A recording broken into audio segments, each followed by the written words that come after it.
Graduated from Rowan University in the spring of 2022 with a sports communication and media degree. I got to actually call minor league baseball and G League basketball games while I was in school. And then I graduated, and as soon as I graduated, I went to NFL Films in Mount Laurel, New Jersey. And as much as I loved that experience, I miss putting on the headsets. I decided, you know what, talk is cheap. I have a laptop that's in my house, and so 21 months later, here we are, still on YouTube, calling games and building an incredible, loving community on here with the people that I call my Philly freaks with a capital P and a capital H. We go live for every single Phillies, Sixers, and Eagles game, and we do it like old school radio play-by-play style. I'm Jason Joseph, and this is Play-by-Play with JJ. I showed a swung on barrel out to right field. Bye-bye baseball. That baby is long gone. Good evening, everybody. How you all doing? What is good, my friends? My Philly freaks, hopefully y'all are doing well and having yourselves a very, very fantastic night. Grab a cup of coffee, grab an energy drink, because we're going to be up for a little bit of time, for sure. We have a lot to talk about, man. We have a lot to talk about. We haven't talked about the Sixers in probably about 5 days or so. And, there's a lot of things going on tonight, so I kind of wanted to come on a little bit early and break everything down. So the first thing that I really wanted to talk about, and really why I'm coming on here early, is because the Eagles did win yesterday, and even though we were having conversations about Nick Sirianni, about his decision-making from a coaching perspective and how many points he left off the board and so on and so forth, we thought that was going to be the main topic of, just coming into today. But we have another topic that has sort of overshadowed that just a little bit, man. And I kind of wanted to talk a little bit about it. So for those of you who have not heard, okay, Joel Embiid got into an altercation, with a reporter from the Philadelphia Inquirer, and that's been making a lot of headlines right now, okay? You can do your own research. There's a lot of videos out there as to, what specifically happened. I just wanted to weigh in and give my thoughts on it. I don't really feel comfortable. I don't really feel, too comfortable, going, fully into it, because it's one of those things that's a little bit beyond sports. Not a little bit. It is beyond sports. And it definitely sort of hits home in a way for me. But Marcus Hayes, I'll just say this. Marcus Hayes went at Joel Embiid and wrote a column. He's a columnist for the Philadelphia Inquirer. And made some personal attacks on Joel.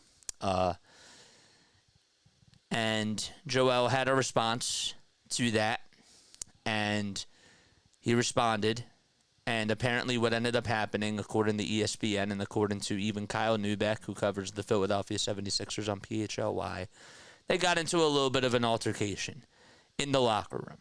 Okay, and Embiid ended up pushing him right on the shoulders. There was no punches, at least not being reported. I'm sure that we're going to get footage as the NBA is investigating what's going on, so on and so forth. But my issue is that Marcus Hayes had no right bringing up personal matters for Joel Embiid, bringing up his brother Arthur, who died right when he got drafted into the NBA.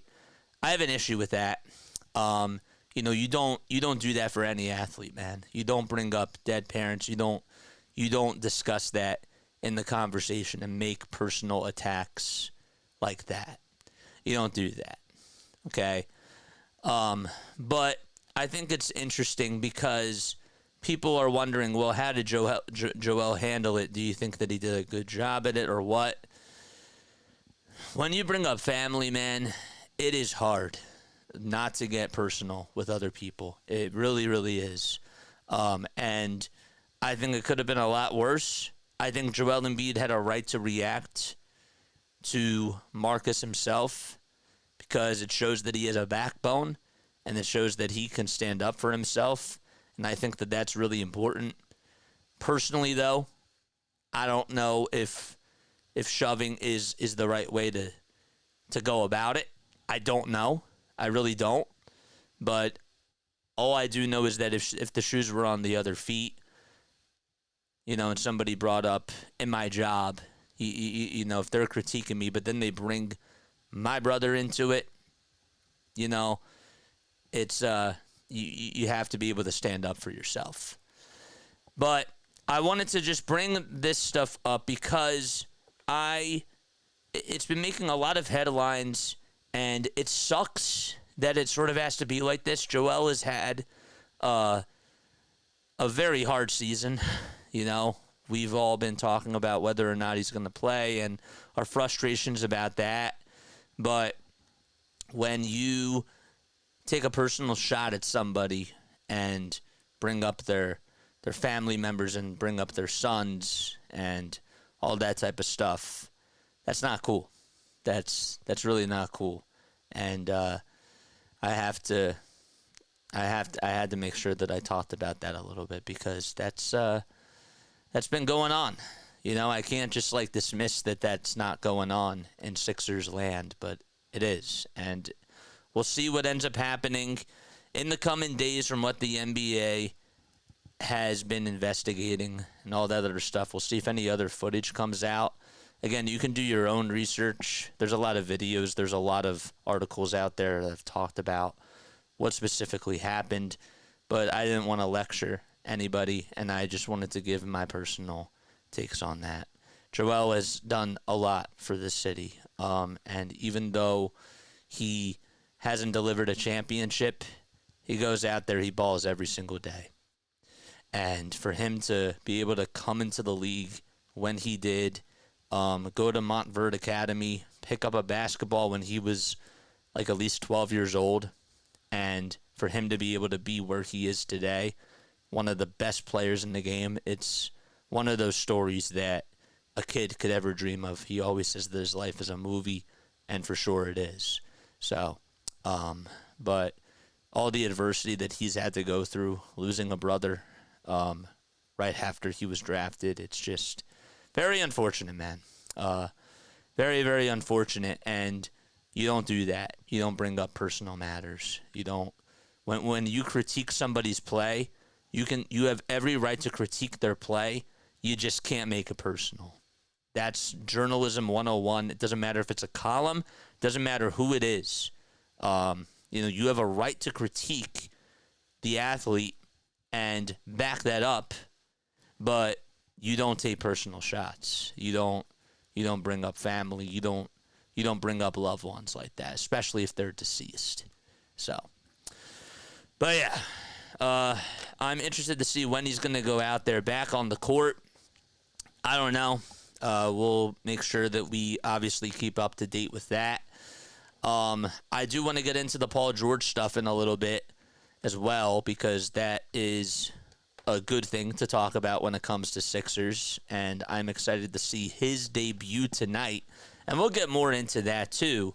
But the other thing I wanted to just say, there's actually a couple of things. First of all, if you are new to the channel, don't forget to hit the thumbs up button, hit that subscribe button as well, and turn on those notification bell icons too, and that way you'll know when I go live. We do Sixers basketball, we do Phillies baseball, and we do Eagles football.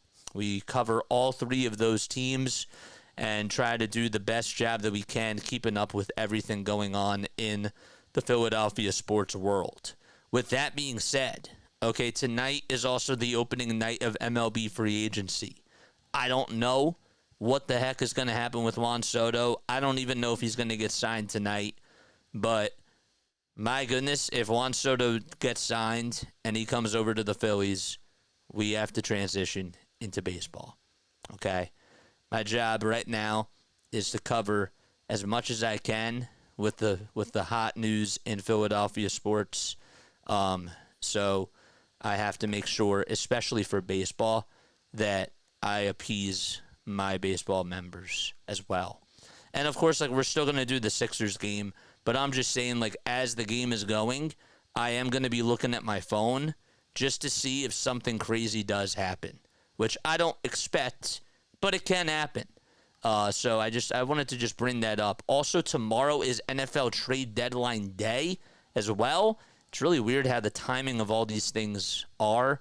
I am going to be going live at 12 o'clock, and I'll be staying live until 4 o'clock, which is when the deadline is. So I will be doing a 4-hour live stream tomorrow in the afternoon, and we'll see if the Eagles can get Myles Garrett or if they can make a big-time move or whatever the case is. But that's also going on. And then I posted the calendar on my community tab for what's going on here for the rest of the week. And I hope that you guys will be there and that you guys will support no matter what we do with the Sixers, the Eagles, and, of course, my Villanova Wildcats that I've been calling games for, and for Phillies baseball. So that's all I wanted to say about all those things.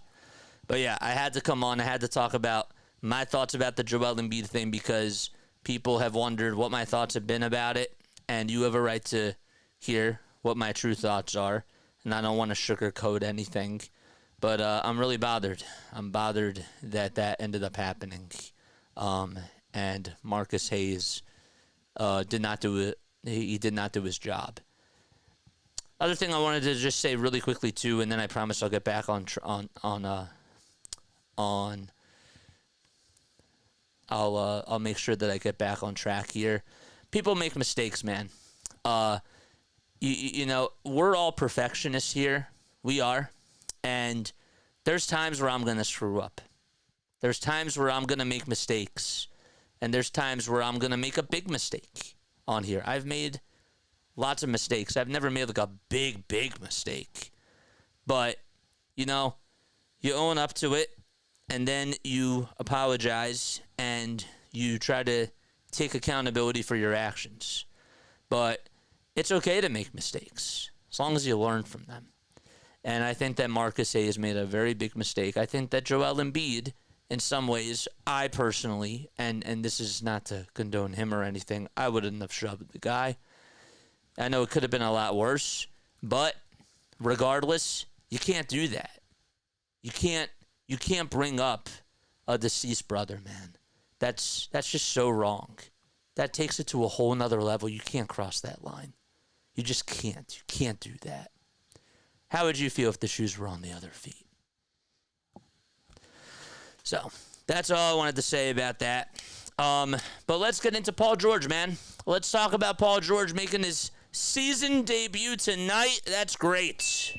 Oh, let's go. Let's go. It should be a very interesting game for Paul George. I heard from somebody on Twitter, I probably should confirm the source, but I heard that he is going to be on a minutes restriction as well. But anyhow, he is going to be back out there tonight for the Philadelphia 76ers. Of course, Paul George, a 9-time NBA All-Star, a 6-time All-NBA selection player as well. 11th on the all-time in three-point field goals made. He's averaged about 21 points per game and has shot 44% from the field and about 30.5% from three. Should be a very good game, and it should be interesting to see how Nick Nurse decides to utilize Paul George while he's out there. And even though you're not going to see a big three tonight with Joel Embiid, it certainly does add an extra element to what we can predict as the season goes along, and it's just really nice to be able to see one of the other All-Stars out there with Tyrese Maxey, and it should be a lot of fun. This Phoenix Suns team has been a very, very good ball club. They're playing very, very good basketball. They're 5-1. They just got Mike Budenholzer as their coach. Mike Budenholzer, formerly on the Milwaukee Bucks, won a championship with them, and they've been playing really, really good basketball. And it's not just Kevin Durant. It's not just Bradley Beal and Devin Booker, but they've gotten some really, really good play out of guys like Tyus Jones, who specifically this season has averaged 10.5 points per game, about just a little bit less than 4 rebounds, but 7 assists as well. He's now 28 years old. Of course, he played for Duke, but he's having a really, really good year. You also have to give credit to Jusuf Nurkic as well, who's averaging 8.2 points per game and 8.7 rebounds per game as well. He's been playing really well. Grayson Allen off the bench has been shooting the ball really well from 3. Led all the league in three-point shooting last year. And Monte Morris has been another nice key piece off the bench. And he's been definitely a very good role player for this Phoenix Suns squad. So I don't know what to expect tonight for the Sixers. I'm not expecting a win. But I expect to see that the Sixers do put up a good fight and that Paul George gives you good quality minutes. I do. I expect that if Paul George is going to play 20 minutes tonight or 25 minutes or whatever the case is, let's just say he plays 25 minutes, I expect Paul George to go out there and have 18 points, 6 rebounds, and 3 assists. I'm going to write this all down. 18 points, 6 rebounds, 18 points, 6 rebounds, and 3 assists. So, those are my expectations for tonight from Paul George. I don't expect this team to win, but I want them to put up a very good fight. That's what I expect.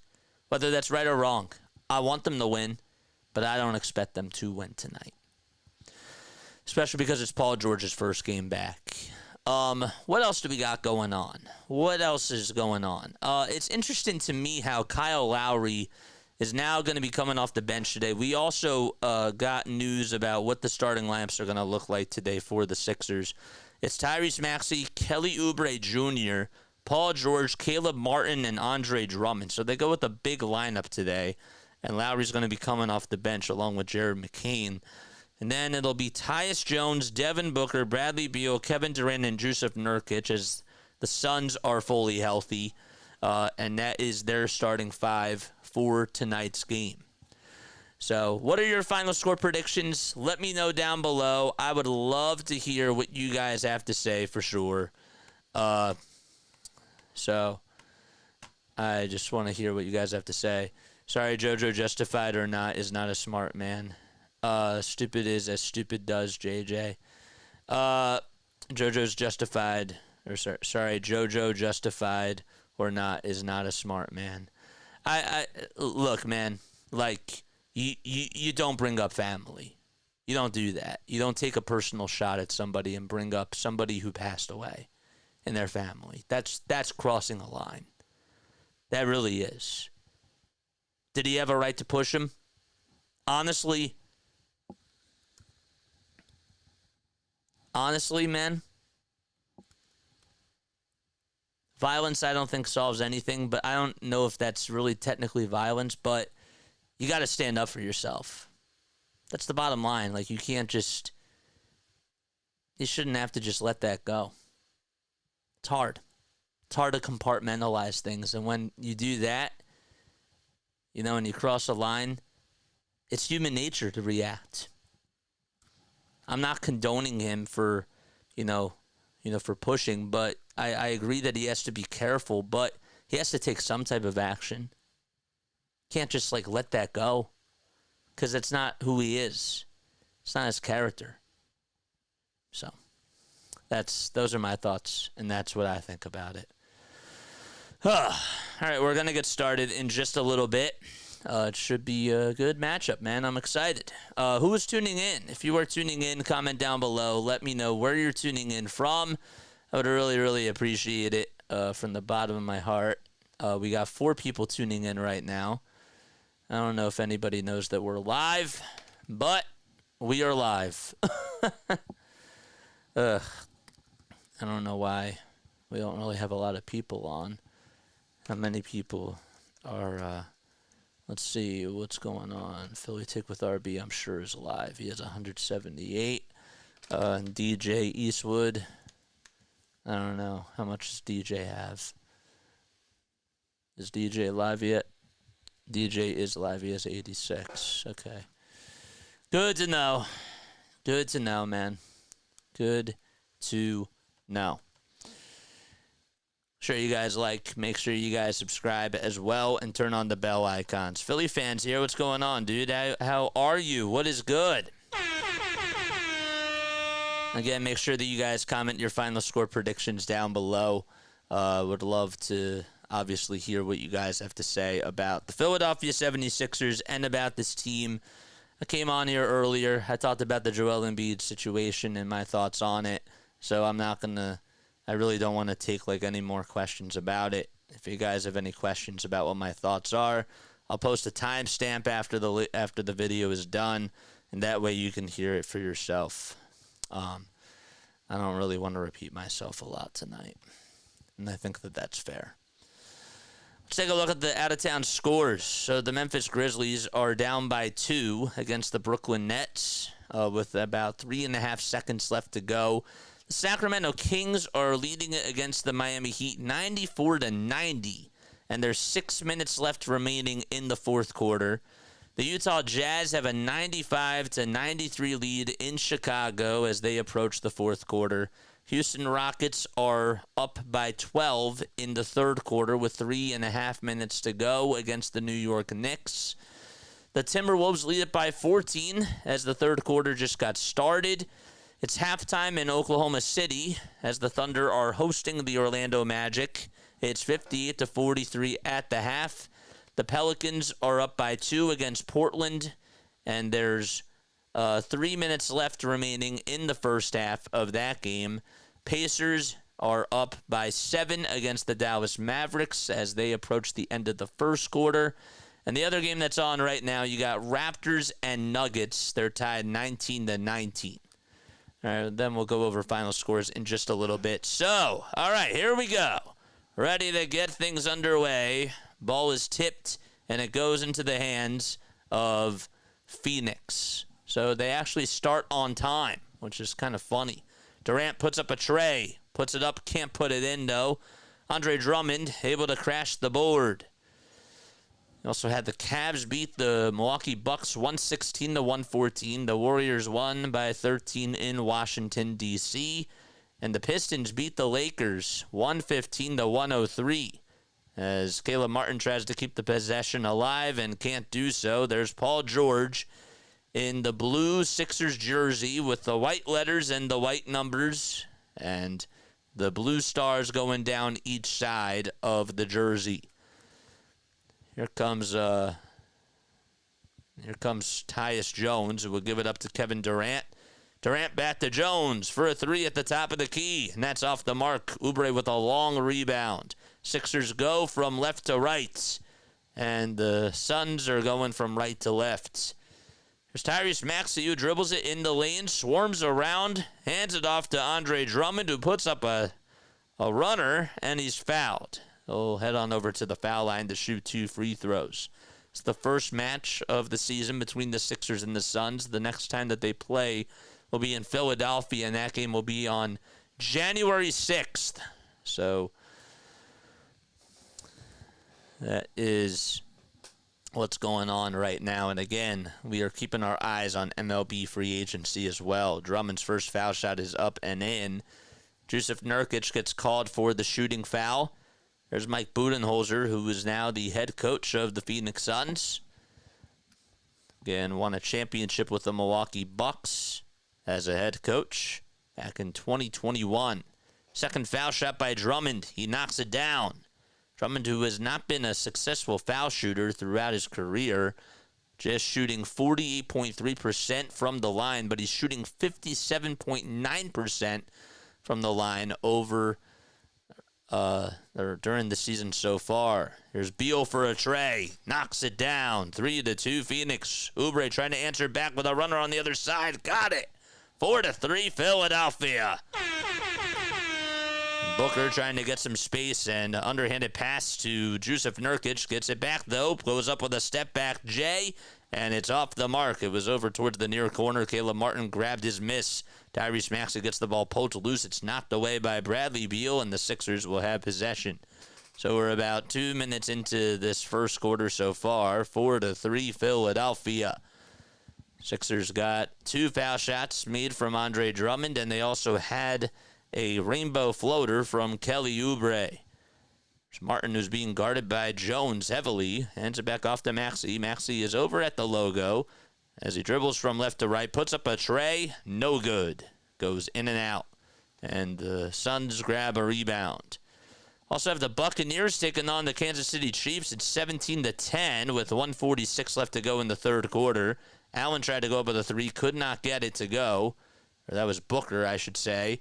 And on the second time, Jusuf Nurkic able to grab the rebound and put it up and in. And Phoenix and Philadelphia right in the seesaw, 5-4 Phoenix. Sixers, hopefully as the game goes on, you want to see them try to do a good job out in transition on defense. George to Martin with a tray, off the mark. And another board for the Suns. That's their 4th on this game so far. Nurkic wide open, three-pointer, connects. 8-4 Phoenix. And 9 minutes left remaining in the opening quarter here at the Footprint Center in Phoenix, Arizona. George in the lane gets the ball poked loose, and the loose change comes up by Devin Booker. Hands it off to Durant with a Euro step, and he goes down with a flush. 10-4 Phoenix. And the Sixers are definitely losing momentum. Momentum so far on Phoenix's side. What is up, everybody? Hopefully y'all are doing well. All right, 10-4 Suns. Here's George, who's going to give it up to Andre Drummond. A little give and go. It was a handoff to Drummond, and Drummond through traffic, able to bulldoze past 3 people and get a layup to go. Booker, ISO, three-pointer, off the mark. And Andre Drummond grabs his miss. He's been a rebounding machine throughout his whole entire career. You love that from Andre Drummond. And Drummond throws it away to Bradley Beal. Beal step back, three-pointer over Drummond. No, it rims short. 10-6 Phoenix. Drummond this season averaging 8.6 points per game and 11.8 rebounds as well. Here's Oubre, who goes up with a 3 over Bradley Beal, and it's way too strong. Drummond, though, with the interception off the bad pass by Durant, and Drummond solos it and throws it down for 2. 10-8, and the Suns up by a deuce. How about that? Nice recognition from Andre Drummond. He was sort of like a safety, just intercepting it from the quarterback. Bradley Beal with a step-back J from the near elbow. Got it to go. Swish goes the basketball. 12-8 Phoenix. George answering back with a 3. Too strong as it rims wide. 7 minutes and 20 seconds left remaining. Beal to Durant over on the near side. Takes it over towards the lane. They swing it out. One more pass to Jusuf Nurkic. Durant trying to get the hockey assist. Can't do so there. Tyrese Maxey grabs the miss of Jusuf Nurkic. And he backs down a defender. He's over on the far wing. Takes it down the lane. Spins, turns, and puts up a 2. Got it! Over Jusuf Nurkic as well. Had to pivot his foot. And able to make a contested jumper in the lane. It's 12-10. Philadelphia still down by 2, but what a shot by Maxey. I mean, that was just unbelievable. Did not pick up his pivot foot. He looked really sharp out there and made a step-back jumper. It was a turnaround step-back jumper. And timeout called by Mike Budenholzer. So we've played 5 minutes so far, and the Sixers trail by 2. As we head into a timeout. Okay. What's up, everybody? Don't forget to like. Don't forget to subscribe as well. 104-102 Sixers upset, says Philly fan. That's what his final score prediction is. What about each and every one of you guys? What are your final score predictions? Make sure that you comment them down below. Comment your final score predictions down below. I would really appreciate it. We got 6 people on here watching. Again, appreciate each and every one of you for being on here. Does mean a lot. We got 8 likes so far. Let's get more of those running. People are still watching Saquon's reverse hurdle and that beautiful Kelly Green on repeat. Not this mess. Yep. Tyrese Maxey, according to Jacob Marino, took advantage of a Jusuf Nurkic switch by taking him to the rim and dribbling a fadeaway jumper, something that wasn't in his bag in prior seasons. And that's a very good point, because Tyrese Maxey has been putting in that work in the gym. And, even Kenny the Jet Smith has said it a couple of times about how many times he works out a day. I mean, it's just unbelievable, the amount of work that he puts into his body. All right. My name is Jason Joseph. This is Play-by-Play with JJ. Thank you all so much for rocking with me. Appreciate it, man. Paul George so far, no points. He's 0 for 2 shooting-wise and also has a turnover. But hopefully as the game shifts on, that will change. It should be interesting, for sure. In the NFL, it is Monday night. The Chiefs are down by 7 as they enter into the fourth quarter. It's a 3rd and goal at the Tampa Bay 6. Mahomes so far 22 for 28 in the passing game with 183 passing yards and has thrown for a touchdown as well. Don't forget to like and don't forget to subscribe as well. And turn on those notification bell icons too, and that way you'll know when we go live for Phillies, Sixers, and Eagles games. That's what we do on here. 12-10 Suns as we are getting out of a timeout. All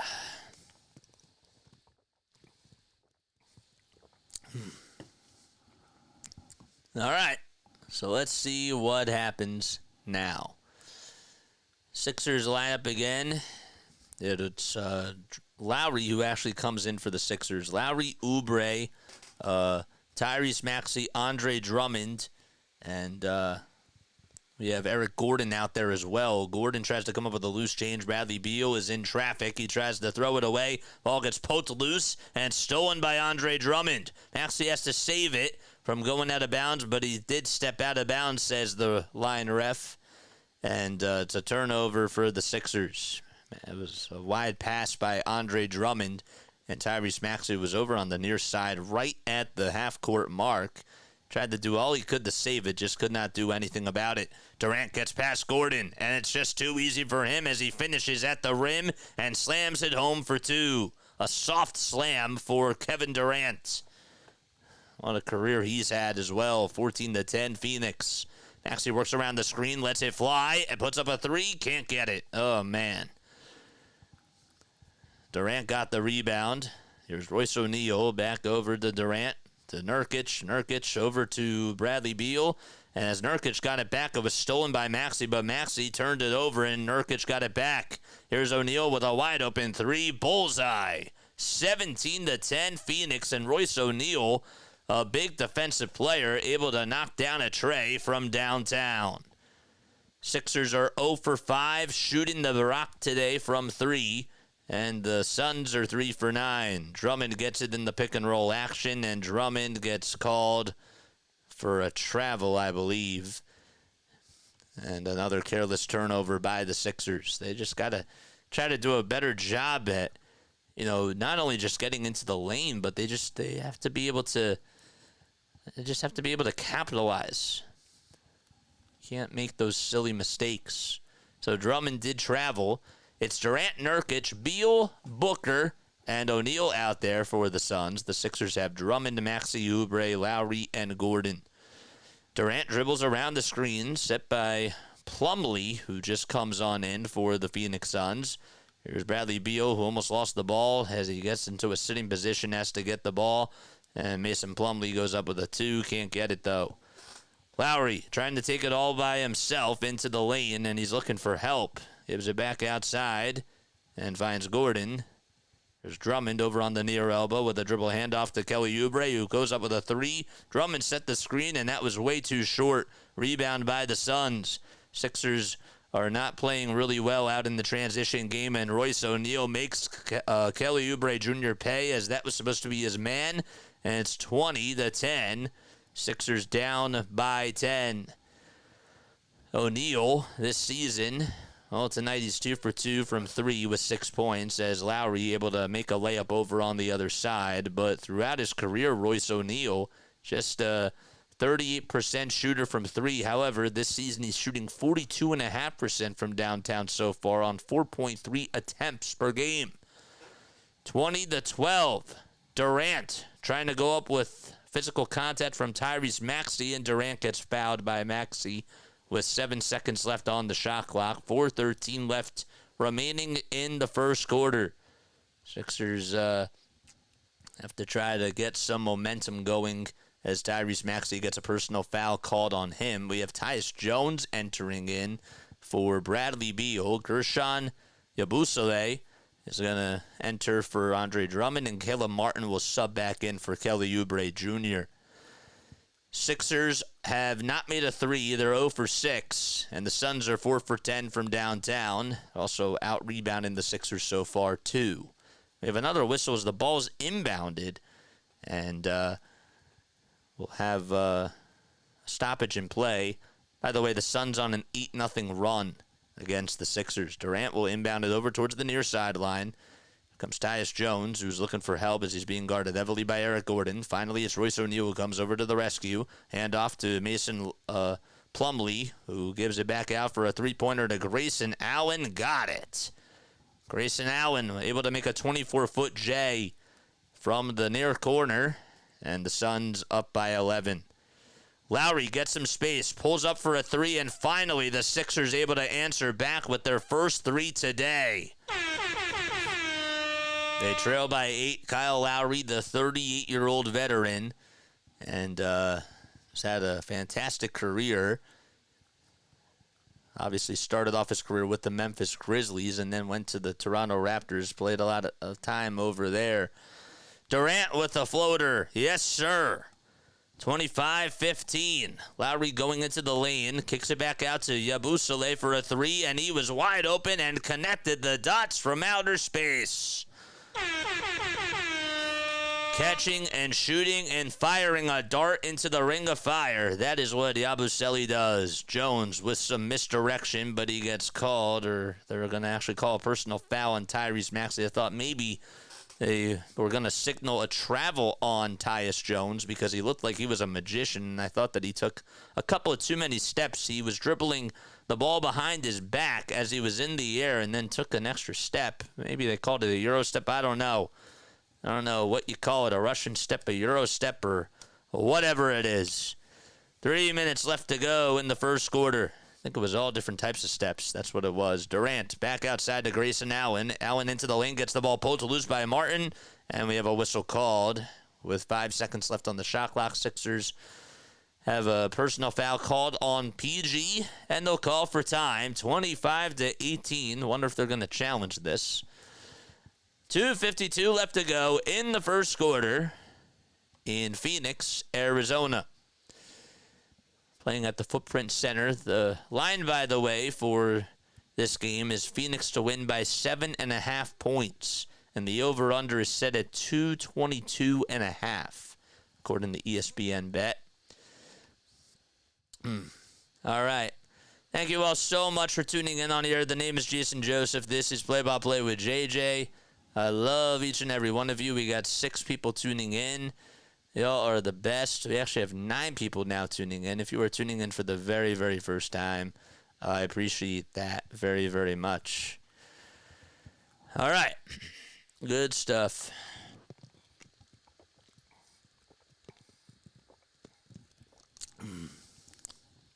Mahomes had to be helped off the field where he suffered an apparent injury to his leg. Oh, no.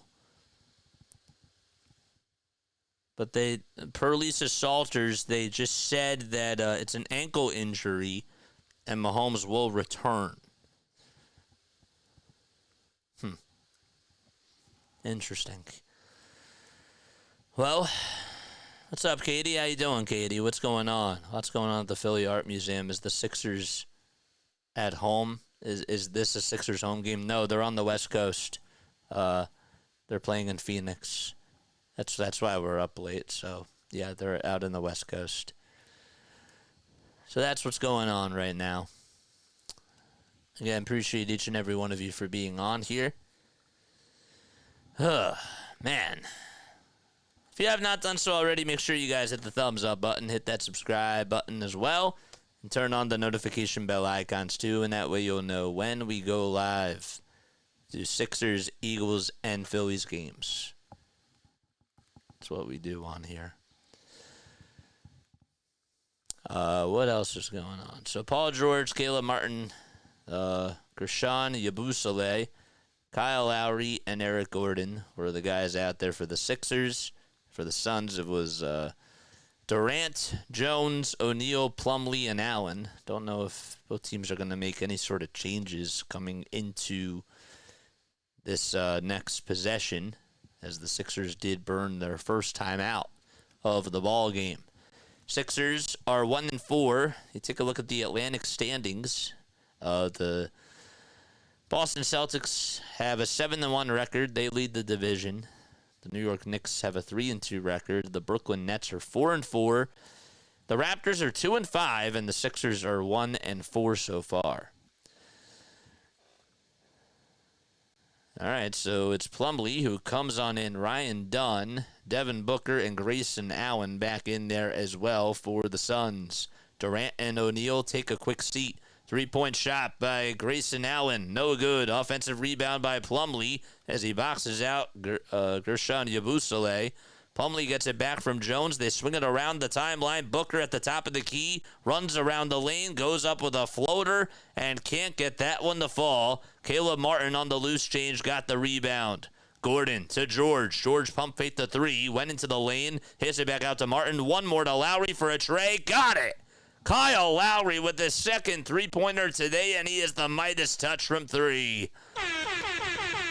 And the Sixers trail by 4. 25-21, 2 minutes left to go in the first quarter. Ball gets stripped as Plumlee runs down the lane, and he tried to part the Red Sea.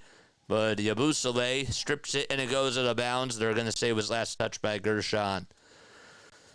Good momentum for the Sixers as they were able to just find the open man, swing the hot potato around, good ball movement, and Kyle Lowry able to make a firework from the near corner. Sixers, again, they're down by 4. It's 25-21. In case you're wondering how we got here so far, well, Lowry does have 8 points. Durant's leading the way for the Suns with 6. He's actually tied with Royce O'Neal, who's made 2 threes as well.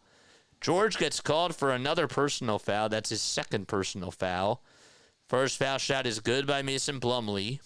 And second one coming up by Plumlee. And that is no good. It's off the back of the rim. Paul George climbs the ladder and comes down the chimney. Suns are in the bonus with less than 2 minutes to go in quarter number 1. George gets space, fires a three. In and out it goes. Yabusele with the offensive rebound. He'll dribble it back out. Hand it off to George over on the near wing. Gets some space. Fires a tray again. In and out it goes once again as Paul George can't find his rhythm. Jones on the rebound. Fast break to Grayson now, and it goes up with a 2 and passes it back outside to Tyus Jones with a wide open 3. And Paul George says, I've had enough. 1:25 left to go in the first quarter. Momentum shifting towards the Sixers side. Gordon gets the ball not to lose. They play on, though. Lowry outside to Yabusele for a 3. Wide open. Yes! Gershon Yabusele able to get a 3, and the Sixers now down by 2. And Phoenix not able to close out. Booker gets the ball blocked on the other side, stolen away by Caleb Martin. George tries to find Martin. It's intercepted, though, back by Devin Booker. Booker back out to Tyus Jones. 3-point shot is up, in and out it goes. Yabusele with the rebound finds Kyle Lowry cherry picking on the other side, and he ties the game at 26 apiece. Boy, Kyle Lowry was just front running. He was just out there all on an island by himself. He was in the dunker spot and made a left-handed layup look too easy. 44.8 seconds left to go in the first quarter. Ball finally picked up over at the half-court logo by Tyus Jones, and the clock starts to tick. 39, 38, 37, and so on and so forth. Tyus Jones goes over towards the left side. At the top of the key, finds Grayson Allen with a Euro step, and he banks it in with a runner. A little teardrop, if you will, from Grayson Allen with the left hand. Sixers again down by 2. Kyle Lowry will hold it for one more possession. They could have went for a 2-for-1, but they did not want to do that. Sixers again down by 2 is Paul George over on the near side, out at the three-point line on the near wing.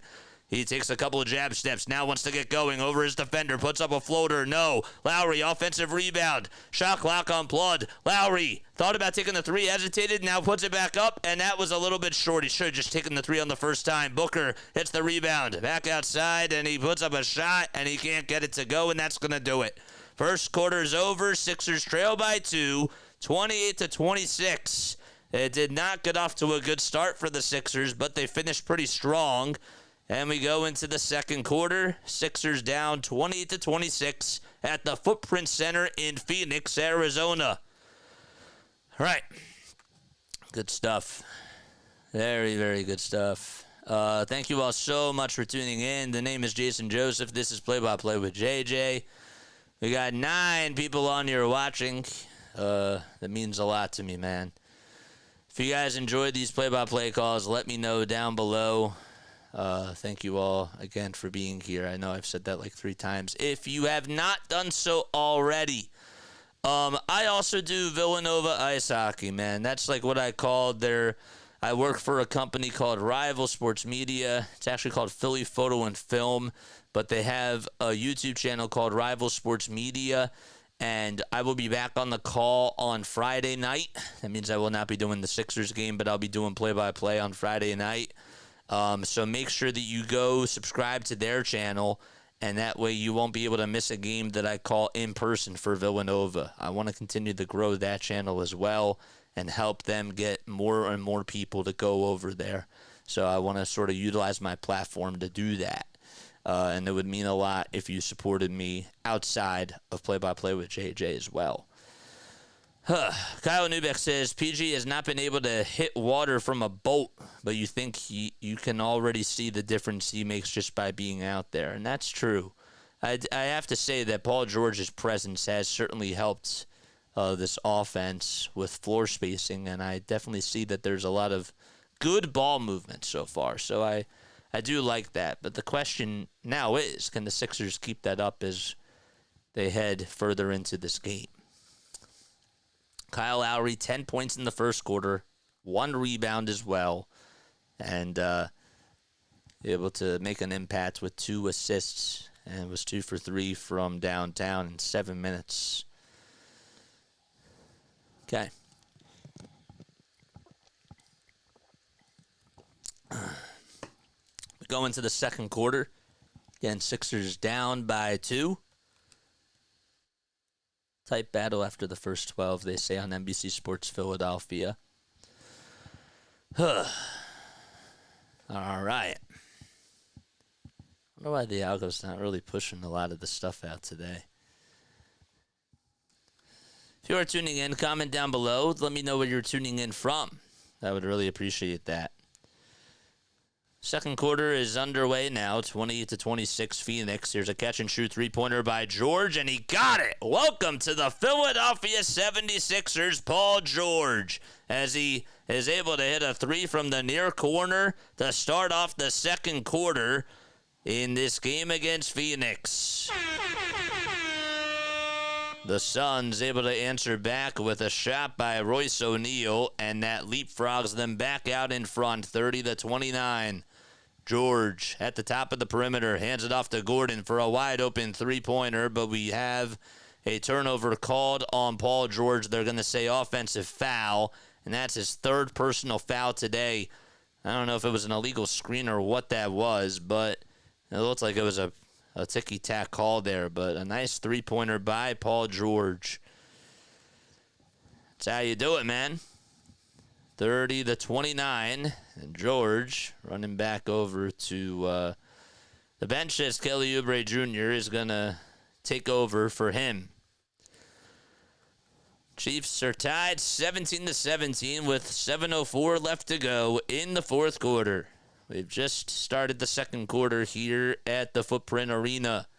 Kevin Durant over at the foul line, gets past Maxey, lays it up, and lays it in over 3 defenders. He was met by a couple of trees, and Kevin Durant, being the 7-footer that he is, able to just make it look so easy. Maxey on a little pick and roll here. Swings it back outside to Caleb Martin. And Martin goes downhill. Gives it up to, or hands it off to Kelly Oubre, who goes underneath the basket and tips it in. 32-31, Sixers down by 1. O'Neal steps into a three-pointer and clanks it off the far side of the rim. And the Sixers corral the rebound. It's on Tyrese Maxey. A little skip pass to Caleb Martin over on the near corner. From one corner to another. Eric Gordon pump fakes. Puts up a three. Got it! Eric Gordon able to give the Sixers the lead as they're up by 2. So finally the Sixers able to hit some threes. They started off the game 0 for 5 from downtown. O'Neal to Beal for a tray. And it does not get the friendly bounce. Yabusele gets the rebound, but as contact is made by Bradley Beal, he tried to get his hand in there and intercept it from Yabusele. Just gets a foul called on him. I'm actually going to call the loose ball foul on Ryan Dunn. We've played 2 minutes in this second frame so far. Sixers outscoring the Suns in this quarter 8-4 and lead it by 2. KJ Martin will sub back in for Gershon Yabusele. Okay, and a guy that was here last year for the Sixers and was traded in the trade for James Harden. Well, he's back out there for another season for the Sixers. Eric Gordon draws some contact as he goes down the lane, puts up a layup, and he's fouled. Foul's going to be called on Royce O'Neal. Gets called for the shooting foul. Royce, of course, playing in his 7th season, went to Baylor College, 6 feet 6 inches tall, now 31 years old. Started off his career with the Utah Jazz, played with them for about 5 seasons, then went to the Nets, and then has been on the Suns since last year. First foul shot by Gordon, he puts it up and he puts it in. Very good foul shooter, Eric Gordon is. Gordon was actually on the Suns last year, if I remember correctly. He was. He played for the Suns, and he played for the Clippers. Second foul shot by Eric Gordon. Got it. Lifetime an 81% foul shooter. He's just shooting 75% from the line this season so far on not a lot of attempts. Sixers lead it by 2 possessions. There's Bradley Beal. Dribbles it over towards the far side. Tries to lob it inside to Kevin Durant. Almost got it picked off. Durant taking on Tyrese Maxey. Durant with a one-legged jumper. No good. Gordon over on the other side. Tries to dribble past Royce O'Neal. Knives his way through and finishes strong with some ballet moves over on the right side of the rim. A 9-0 run for the Sixers over the last 90 seconds. Booker trying to put an end to it. Can't do so. And a foul called on the Sixers. I think Oubre is going to get called for making some contact with Devin Booker. Jared McCain is going to stub back in for the Philadelphia. McCain actually got the assist on the Eric Gordon layup, and Devin Booker is going to go to the line. They call it a shooting foul on Kelly Oubre. Booker's first free throw is up and money. Just 0 for 4 from the field so far in this game. Last time he played Devin Booker, well, it was on November 2nd. And that was to start off the month. He had 28 points. Also had a 40-point performance in the game before that against the Clippers and played in 38 minutes and shot 5 for 9 from 3 and 11 for 18 from the field. Second foul shot that strong. It's 30-34. Oubre gets it over towards the lane, kicks it back out to KJ Martin. One more to Gordon, who fires from long distance, and Royce O'Neal tips it to himself and plays volleyball as he catches the board. Booker trying to take on Eric Gordon and back him down. Gordon standing his ground, though. Booker's going to take it over towards the left side. Dribble handoff in the lane to Kevin Durant. Durant almost lost it, but then pokes it up and pokes it in. 38-36. KD is having a good game so far. We'll get to his stats in just a few moments. ISO three-pointer by Maxey. Got it! Number 0 becoming a hero for Philadelphia. That's what Tyrese Maxey does. He's leading the game he's leading the team in points per game and is actually leading the league in points per game as well. They're showing Caleb Martin going back into the locker room. Hopefully he's okay, and a kickball violation's called against the Sixers. Man, how about Tyrese Maxey able to put Bradley Beal on skates and be able to just knock down a three-pointer from God knows where. 31 feet was that? It was pretty far. O'Neal back to Bradley Beal as the Suns go from right to left. Tyus Jones wants to have a little piece of Kyle Lowry and skip past it to Bradley Beal, who's in the paint. Takes about 3 dribbles, puts up a foul line jumper. It's a rainbow shot, and it's good over Kelly Oubre Jr. And the Sixers now are up by 3. Maxey ISO three-pointer again. It's short. And KJ Martin intercepts the rebound, tips it back outside to Oubre over on the near wing at the three-point line. Oubre goes down the lane with the left hand, puts up a 2, and he's fouled. He'll go to the line for 2 foul shots, and Kelly Oubre Jr. being a driver, being aggressive, and being able to just bulldoze his way downhill with a head of steam. That's what you love to see.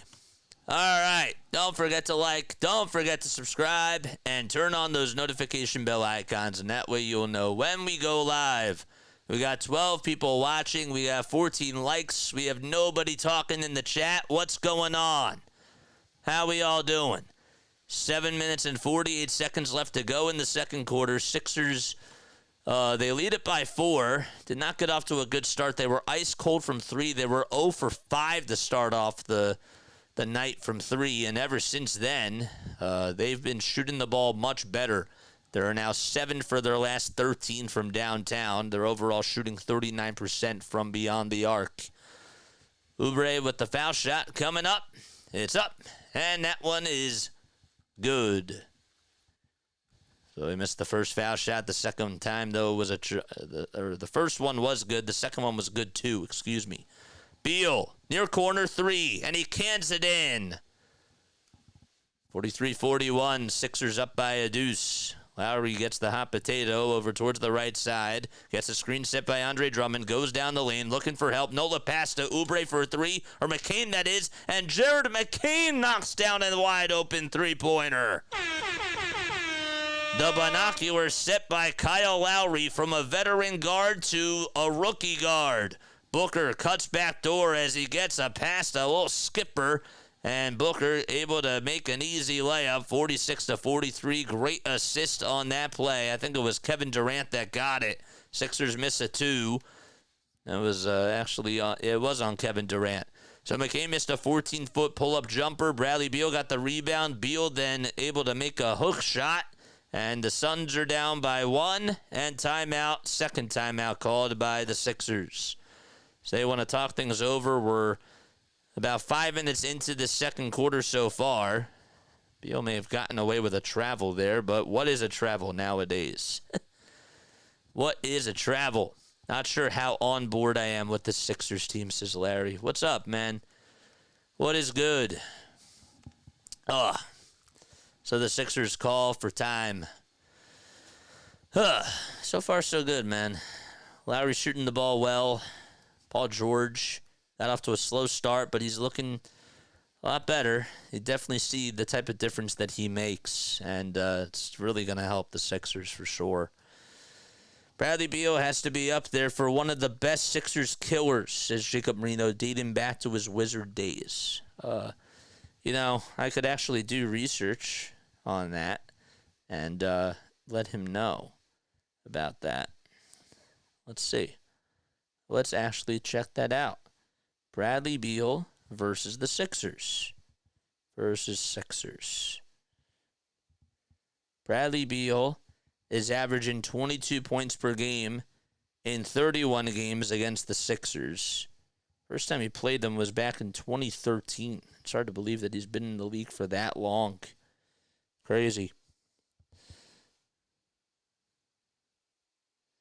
Beal did put up 60 points against the Sixers back in January of 2021. And that was in 38 minutes. He had 60 points, 7 rebounds, and 5 assists as well.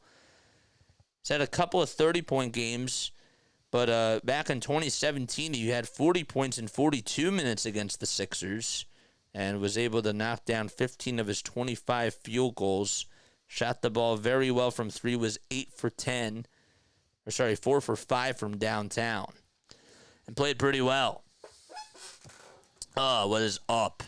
I feel much older than yesterday. What's up, Larry? Happy birthday to you, my guy. Appreciate you for coming on here.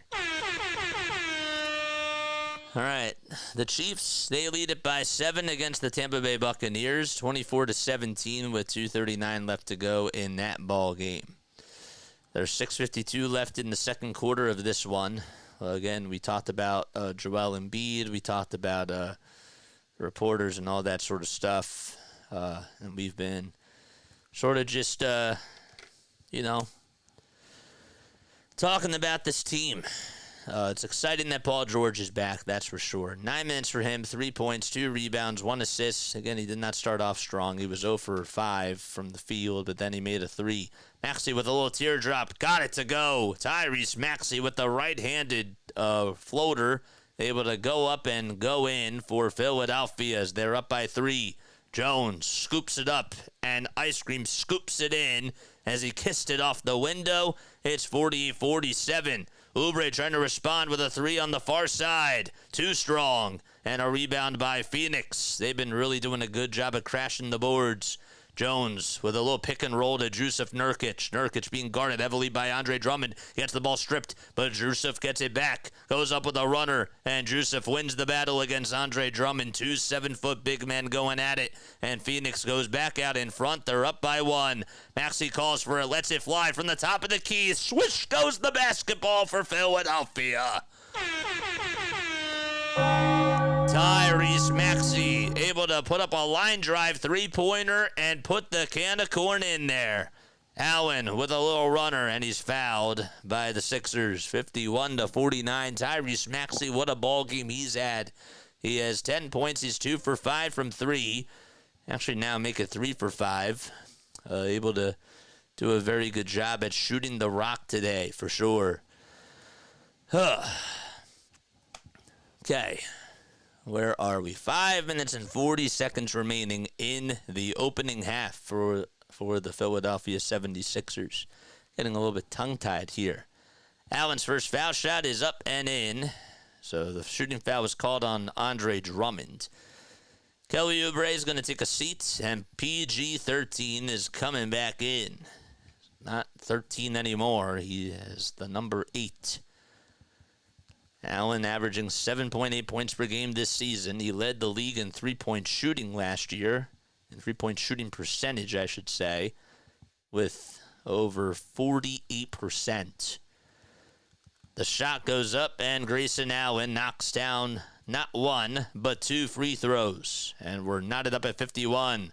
Maxey hands it off to Paul George, who's over at the top of the key, wants to get going against Royce O'Neal. He's over at the foul line. Left-handed shot. He actually turned up with his right hand. He had it with his left, and then in midair, switched it to his right, and he's fouled by Royce O'Neal. Good job by Paul George to be able to draw up some contact, and he'll go to the charity stripe. Paul George will shoot 2 free throws, and this is a guy who has averaged 85.4% from the line throughout his career. He's coming off, though, a career high, though, of shooting 90.7% last season.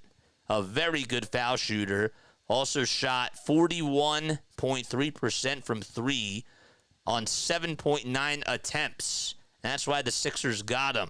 First foul shot is good by Paul George. George also averaged 22.5 points last season with the Clippers, 5.2 rebounds, and 3.5 assists as well. Second foul shot, good as gold by PG 13. Excellent. 53-51, 5:20 left to go in the second quarter. Here's Kevin Durant going down the lane. ISO, 2-point shot, got it, and a foul. That's just what Kevin Durant does, even at his later years. And he'll go to the line for one more. KD just able to go down the lane with the left hand, and he's just a man amongst boys. Yeah, Boussalet not able to really do too much. Durant now 36 years old, and he's averaging 25.8 points per game this season, which is only 15th best in the NBA. He has 13 tonight. All right, so the foul shot's good. Phoenix goes back out in front. Paul George gets it over on the elbow. Unselfishly gives it up to Yabusele, and it's blocked by Jusuf Nurkic. And we have a whistle called, and that's going to go against the Suns. They might call a foul on Jusuf. That's what they're going to do. That's his second personal foul. Suns are going to call a timeout, and I think Budenholzer might just challenge this. So again, George with an underhanded pass to Yabusele, who was in the dunker spot right on the baseline. And George just being very unselfish. Good stuff. I feel much older than yesterday. Subscriber only mode, huh? Yes, sir. I wanted to try it. Blew out the candles and made a wish, but I can't tell you because this is a politics-free zone. I feel that, man. You like the new thumbnails. RG Energy is here. What is up, my friend? What is up, RG? And again, happy birthday to Larry. Happy birthday to you, my guy. 54-53. The Chiefs are in the 2-minute warning. 24-17. The Bucks actually have the football. It's 2nd and 6. I don't know where the ball is spotted. Let's try to check that right now. They say that the ball was spotted at the Tampa Bay 33-yard line. So, yeah. What a game. If you are new to the channel, the name is Jason Joseph. This is Play-by-Play with JJ. Appreciate each and every one of you for being on here.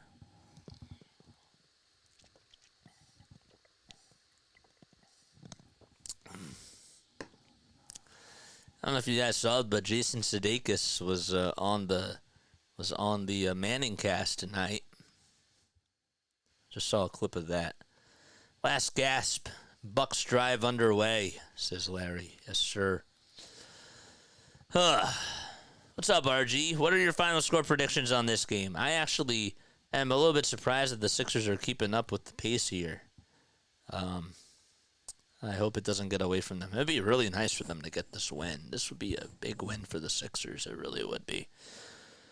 Kai Carlin just tweeted out that Philly is doing an excellent job of creating open looks from deep. One has to like the shots generator right now. Good to see them knocking down these shots at an incredible rate so far. And they are. Again, they started off ice cold. They were 0 for 5 from 3. Ever since then, they've really picked things up and have done a much better job at shooting the rock from downtown. They're now 9 for 21, which is good enough for 43% from beyond the arc. They've also made all 8 of their foul shots as well. They're not getting out-rebounded. They actually are winning the rebounding battle by 3, and they're going to have to continue to do that. So, all right, 54-53, Mike Budenholzer, the head coach for the Phoenix Suns. I think he tried to challenge this play. Yabusele got it blocked by Nurkic. There was some contact on the left shooting hand, though, as Yabusele was in the dunker spot and tried to go up with a shot. And the Suns did challenge it, and it looks like the Suns will win that challenge. Saw some claps, so that's what I at least assume. Pelicans also lead it by 4. There's 2:30 left to go in the third quarter of that game. 75-71 is the exact score. So it was originally called a Jusuf Nurkic shooting foul, and I think it's going to be overturned. So coaches challenge, the call is overturned, and the Suns do retain their timeout. So that means that I think we're going to have a jump ball. Yes, it is. It's going to be over at center circle. Yabusele against Nurkic. Nurkic taller than him, and Nurkic wins the battle. Tyus Jones able to gain possession. So it's Durant, Nurkic, Jones, O'Neal, and Allen all out there for the Suns. O'Neal with a skipper back to Kevin Durant over on the far wing. Durant gets it poked loose by Caleb Martin, and Kevin Durant lost it. Good defense by Caleb Martin as it goes out of bounds over towards the baseline. Sixers down by 1. Caleb Martin able to stick his hand into the cookie jar. He went back into the locker room a little bit beforehand, but he came back out, which is good for the Sixers. Lowry, Maxey, Yabusele, Martin, that's Caleb Martin, and Paul George out there for Philadelphia. Maxey gets it over on the right side. He's over at the elbow. Hands it back off to Yabusele for a wide open tray. No. It was at the top of the key, and it was a little bit short. Nurkic comes away with rebound number 5. 7 and 5 for him tonight. 7 points, that is. Allen gets past Tyrese Maxey, now goes up against Yabusele, and the shot's contested. Good contest by Yabusele, and George comes up with a loose change. George to Caleb Martin, wide open three-pointer on the near side. Too strong. Allen gets the rebound, and we have a loose ball foul called on Gershon Yabusele. As he just was able to, as he tried to go for the rebound, he just poked his hand right into his face. Caleb Martin, they're showing the replay of the injury when Martin gave a little give and go to Kelly Oubre underneath the baseline. Caleb got tangled up. They sort of twisted his ankle as Oubre made the reverse layup, and they just sort of knocked into each other. So that's what ended up happening. Oof. Durant trying to dribble past Tyrese Maxey. That's about a 9-inch mismatch. Durant goes up for a 2 over Tyrese. Too easy. Kevin Durant able to have 15 points in the ball game now. Devin Booker also just subbed back in for Tyus Jones, by the way. Sixers down by a trace. They could tie it with a 3 or cut the deficit to 1 with a 2. George over at the top of the key, backs up over towards the logo. Now goes over towards the left side. He wants to take on Grayson Allen. That's what he's going to do. And finds Gershon Yabusele over on the far wing. Puts up a fadeaway three-pointer. It was a fake 3, and then he tried to go into the lane, and the rebound is no good, but the Suns have it. 56-53 with 3 minutes left to go. Durant on a pick-and-roll action to Royce O'Neal. Nobody covered him, and he was able to make a layup, and the Suns go up by 2 possessions. Both teams have scored 30 points in the second quarter so far. The Suns on a little run themselves. Yabusele give and go to Lowry for a tray. Got it! Kyle Lowry with another three-pointer from 26 feet, and Yabusele gets the apple.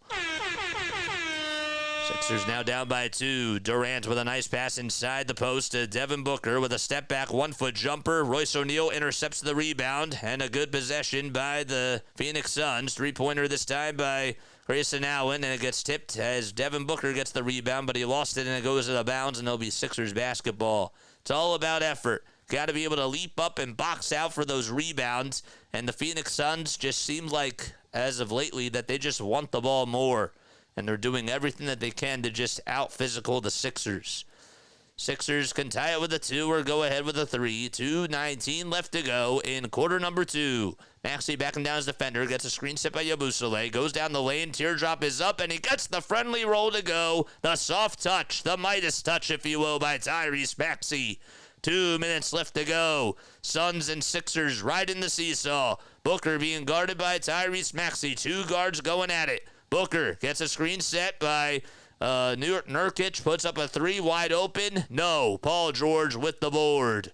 George with his 4th rebound today. He spins, he turns, he goes down the lane, puts up a 2. Count the bucket and a foul! He was twisting, he was turning, he was doing ballet moves off balance, and he put up a rainbow shot, and it was good.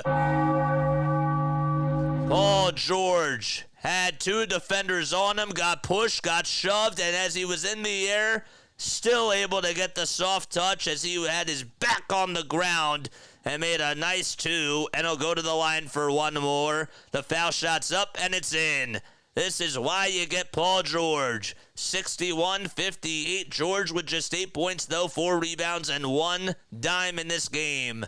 93 seconds left to go. Booker in the lane. Gets the ball stripped by Tyrese Maxey. Maxey claiming that he had all ball. And we have a foul called. I think it's going to go against the Sixers. Maxey did look like he had all ball there, and he's trying to plead his case to the referee. I think that's Mark Davis. Sixers have struggled with him out there. It is a shooting foul called on Tyrese Maxey. How on earth is that a shooting foul? He stuck his hands in the cookie jar. Come on. Oh, that was all ball. All ball there. Oh, man, oh, man. All right, so regardless, Devin Booker is going to go to the charity stripe, and he'll shoot it 2 times at the line. Don't forget to like. Don't forget to subscribe as well. All right, the first foul shot's up and in. Second time, that's up and good too. Foul line left for Devin Booker as he gets the friendly bounce. Very good foul shooter he is as well. 61-60, Sixers up by 1. Yabusele at the top of the key, hands it off to Paul George. George gets some space for a tray. Got it! Paul George is on fire. Somebody call the fire department. 63-60. They counted as a 2. They say that his foot was on the line. George gets the rebound off of a missed shot. And 1:05 left to go. George for 3 again. No. He had a little heat check there. Caleb Martin rebound. Three-pointer by Lowry. No good. And Yabusele tried to get the rebound. It was tipped out of his hands, though, by Jusuf Nurkic. And Booker goes on the other side. Allen catches, fires a laser from 3. Wide open, connects. Grayson Allen, you can't leave him wide open. You got to close out. We're knotted up at 63 apiece with 42 seconds left to go in the first half. Both teams in the bonus. George being guarded heavily by Royce O'Neal. Maxey tries to come with the screen. Now it's Bradley Beal guarding Paul George. Goes down the lane with the right hand. He tries to knife his way through, and he lost the ball. He threw it away. He actually gets called for a travel by the referee. 31 seconds left to go. Don't even know if that was the right call either. That may have been a ticky-tack play, but how about Paul George just being able to knock down some big-time shots for the Sixers. 31 seconds left to go. 24 seconds left on the shot clock. 7 seconds separating the shot clock from the game clock as well. And KJ Martin's going to come on in for PG. That's going to do it for him in the first half. Kelly Oubre also subs in for Tyrese Maxey as Paul George gets high fives from his teammates over on the bench. Oh, thank you, Larry. JJ does Phillies, Eagles, and Sixers games. Yes, sir. That's what we do. Welcome in, Booth. You're in the right place, baby. Let's go. Let's go. Let's go. 63-63. Shot goes up and a foul called as Devin Booker is going to earn his stripes at the line. Gershon Yabusele gets called for the shooting foul. That's his 3rd personal foul today. The good news from this first half, and we'll talk a little bit more about it, is that Paul George has certainly found his rhythm. And you figured that he was going to be a little bit out of sorts at first, but he's looked good. There's definitely some good takeaways from Paul George so far, and I like what I've seen so far. First foul shot by Booker. He puts it up and puts it in, and Paul George is actually going to go back out there. Thought he was going to be done for the first half, but Nick Nurse says go back out. Oh, boy. I think that the reason why is because they want to get Yabusele out. And that kind of makes sense, I guess. Devin Booker now 28 years old. He's been in the league since 2015, and he's averaged 24.3 points per game throughout his career. He's played in a total of 604 games and has started in 579. He'll go to the line for one more. Second foul shot, that's up, and that is good. Lifetime an 87% foul shooter. Phoenix Suns up by 2. Also shot 40% last season from 3. 13 seconds left to go. Tyrese Maxey has the rock, and he'll dribble it past half court over at the Suns logo. He's still over there. Paul George gets pushed, and they say play on. Tyrese Maxey hands it back off to Caleb Martin. 2 seconds left. Martin with a runner goes up, and that's a little bit short, and that's going to do it. So the Sixers down by a deuce. 65-63. How did Paul George not get a foul call there? I don't know. There should have been a foul called on the guy that was guarding Paul George because he pushed him right to the ground. He can't do that. Come on, man.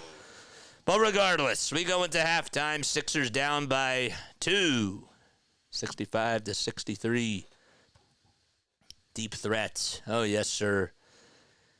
Yes, sir. I don't watch baseball, but I do watch Eagles. I used to play wide receiver in college. D1, says Larry.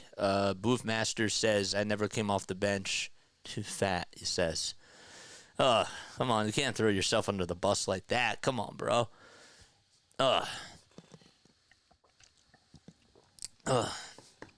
Chiefs actually have the football. 24-24 is the score of 2nd and 1. All right, first half thoughts. Paul George, 10.7 in the second quarter, 5 rebounds. Paul George has been balling, man. Paul George doing a really good job, finding his groove. It seems like he's getting some space. He's catching, he's shooting, he's creating his own shots. He also had a couple of assists out there as well.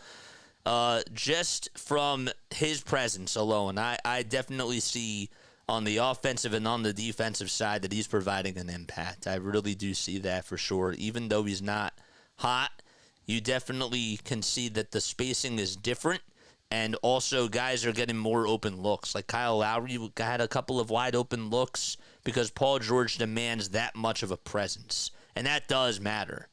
And you just think to yourself, well, how's that going to look when Joel Embiid is back out there too? Because that should really be a boost. But it's just nice to be able to have two all-stars, going up for the Sixers and have two of the three back. So, that's just really nice. And I think that I wanted PG to have 18 points in this game. That was my bar for today. I figured he was going to be cold, and they're playing out in Phoenix. It's a West Coast road trip. You have to earn your stripes and all that sort of stuff. But so far, so good, man. Very impressed with what he's been able to provide. How would you grade the first half? I am going to go with a B.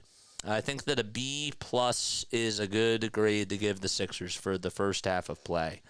They did not start off good in the first quarter. That's why I give them the B+. But the way that they shot the ball in that second quarter, that was awesome. They put up 37 points. Both teams did. But they, even like when they took their foot off the gas pedal, they did a really good job at figuring out how to get momentum. And I liked that a lot for sure. So I think that they also did a better job rebounding. I give them a B+ though, because the first quarter overall was a C. A C for me. I thought that a C was a good grade to give them for the first quarter, C+. So B+ is what I give the first half because they had an A in that second quarter. 37 points is pretty good. Someone's got to hold down the bench so it doesn't tip over. That's what I'm saying, says Boothmaster. I give him an I for incomplete, says Larry. That's funny. Sixers shooting 50% from the field. Suns are shooting 52% from the field. The Sixers only have 2 points off of the turnovers that have been caused by the Suns, but the Suns really haven't turned the ball over that much. But yeah, I think that they're doing good. Second half, all I need to see from them is I need to continue to see adjustments being made. I want Paul George to be able to get some more open looks. I also just feel like that they need to do a better job with the Maxey and George pick and roll. I want to kind of see that in a little bit more in action. And I also would like to see how Kelly Oubre does against the zone. I'm sure that the Phoenix Suns are going to run more zone defense in the third quarter and try to make it a little bit tougher for him. But, I would like to see how they attack the zone. That's really what I want. All right, let's go say hi to Philly Take with RB, man. Let's go say hi to Philly Take with RB. All right? And tell him that Play-by-Play with JJ sent you. He has 305 people tuning in. Let's go, man. He's a dog, dude. He really is. He's an absolute dog. All right, let's go say hi. Let's go say hi to our boy, RB. All right, here he is. Right here. Pronounce this word. Perpetuous? That's a great word, man. I got to look that one up. Philly for Life says defenseless. Wade says unfair. Jordan says refs. Surprising. Old heads. Jules says intense. Julia says encouraging. Marcia says fascinating. Terrence says facts. Stanley refs. Better refs. We got a $5 super chat from Brian Pumper. What's up, Brian? Says Joel opened his mouth. You see what Adam Silver is doing. This is nasty one-sided reffing. This is awful officiating. Yeah, it is. I got to be honest, man. If it wasn't a battle, I would definitely have my word of the game being officiating because it has been awful, man, for sure. Larry's Appreciate there. the Nice. love, Brian. Let's see. Jess is optimistic. Too small. Refs. Encouraging. Building. Nice. Transitionary. Thanks, Larry. Good words in the chat tonight. Building. Offensive. Buccaneers. Let's see.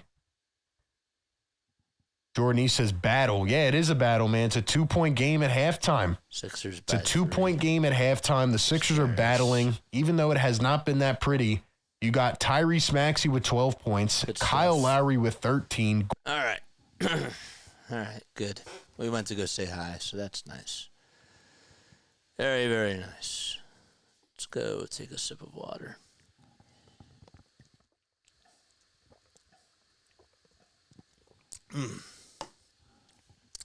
Don't forget to like, don't forget to subscribe, and hit those bell icons too, and that way you'll know when we go live. We do Sixers and Eagles and Phillies play-by-plays on here. We try to cover as many of the Phillies sporting events as we possibly can.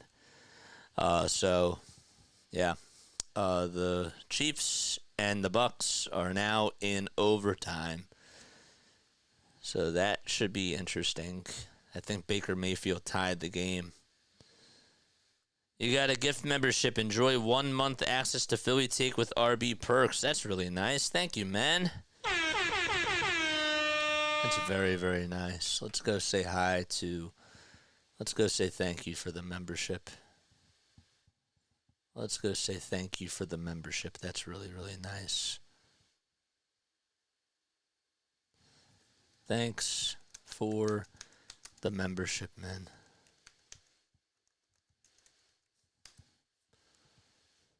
Got 4 turnovers. Let's go. Who else, man? Yabusele. I mean, he had a nice. All right, so my takeaways from this first half. I'm very pleased so far. I thought that they did a better job in the second quarter. Again, I know that we talked about Paul George a little bit. I think that they were just running up and down the court. They were trying to get a feel for themselves, and then they sort of found themselves a rhythm, and they've played a much better, much more clean basketball. You know, Tyrese Maxey had one of those turnovers where he made a careless mistake, and the ball got tipped, and he lost possession, and that sort of led to like a 9-0 run by the Suns. The Sixers also just could not box out and get some tips to go their way. And finally, again, after that 9-0 run was done, it felt like that the Sixers responded. And even every time that the Suns scored, the Sixers did not look back. And they just kept attacking. So I like that. I think that that's really important as we approach what's to come on the rest of this West Coast road trip. So I'm very pleased about that. Very happy. I think that Nick Nurse is doing a good job coaching. Kyle Lowry, for some reason, is on today and has actually kept the Sixers involved. He was the main reason why they actually stayed afloat in that first quarter, because he made 3 big threes. But yeah, he has the hot hand today. I like him coming off the bench. Jared McKeon had a nice three-pointer as well. Also was able to get a rebound. I think that he's making an impact off the bench. Gershon Yabusele, 3 personal fouls, 6 points for him in 11 minutes. He had a couple of nice threes, but I don't really know if he's making as much of an impact today. And I'm not trying to be nitpicky, but that's how I feel today. Lowry's been doing a lot of the scoring off the bench. Eric Gordon has had some really good shots. He had that one nice 3 in the second quarter, and his 2 for 3 from the field. He's had some nice minutes as well. Caleb Martin, man, just 0 for 3 from the field, 0 for 2 from 3 in 18 minutes, and I'm happy that he stayed in. But he's been doing his role, getting rebounds. And also getting assists as well. I want to see Andre Drummond try to do a better job at rebounding the basketball. The problem is that the Suns they're only shooting 35% from 3, but they're shooting 52.5% from the field, so that really doesn't help. So Andre Drummond has to do a better job of cleaning the glass, but the Sixers have to contest some more shots, is all I got to say. But what about you? What about you? What do you guys think about that first half? How do you think that went? Let me know down below. What's up, Nick? How you doing, my guy? Thanks so much for being on here. Thank you, man. Appreciate it.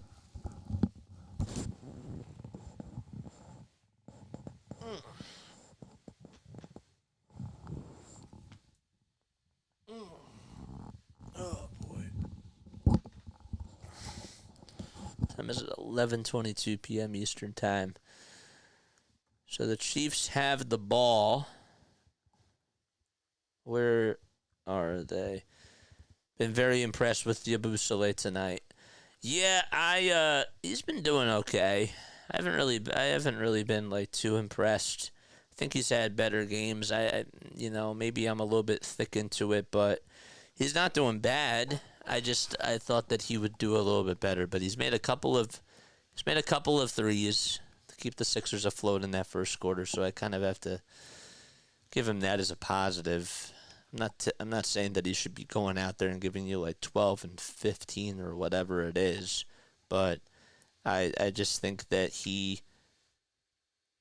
hasn't really been as eye-popping to me, his play. Whether that's right or wrong. So, thanks again for being here. Appreciate it.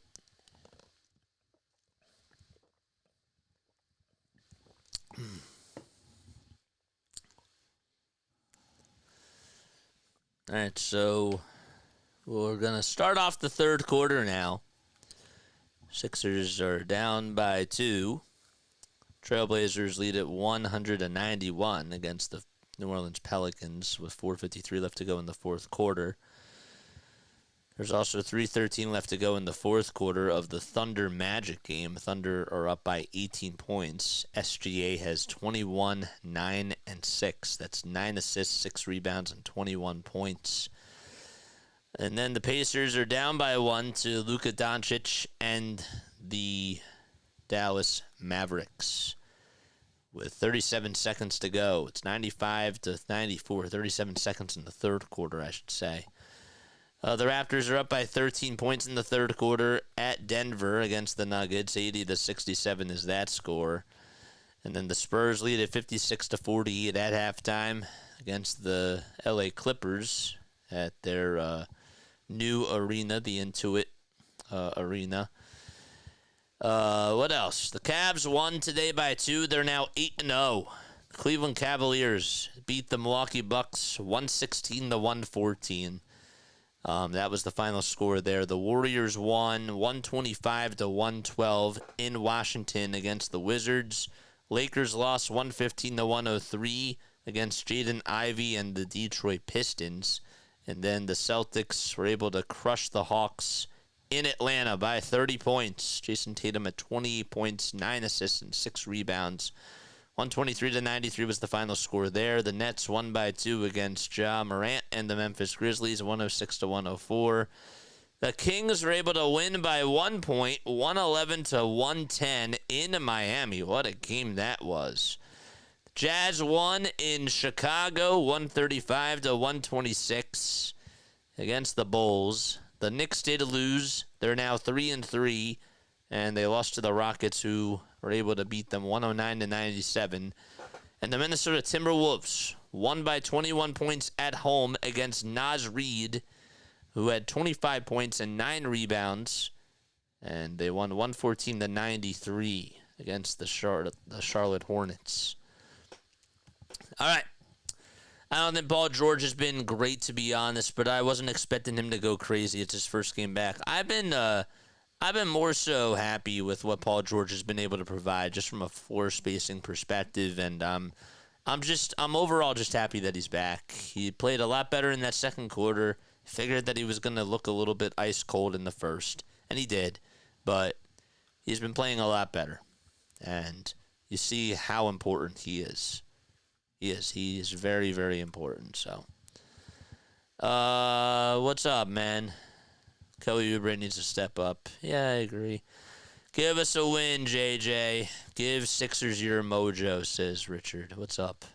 What's up? Oh, boy. All right. Well, I thought that we were going to start the third quarter, but I think that we're going to start it right now. Again, thank you all so much for tuning in. Appreciate it, man. If you are tuning in for the very first time, what got you into basketball? Where are you from? Why do you like the Sixers? Do you not like the Sixers? Are you a Phoenix Suns fan? If not, that's really cool too. If that's the case.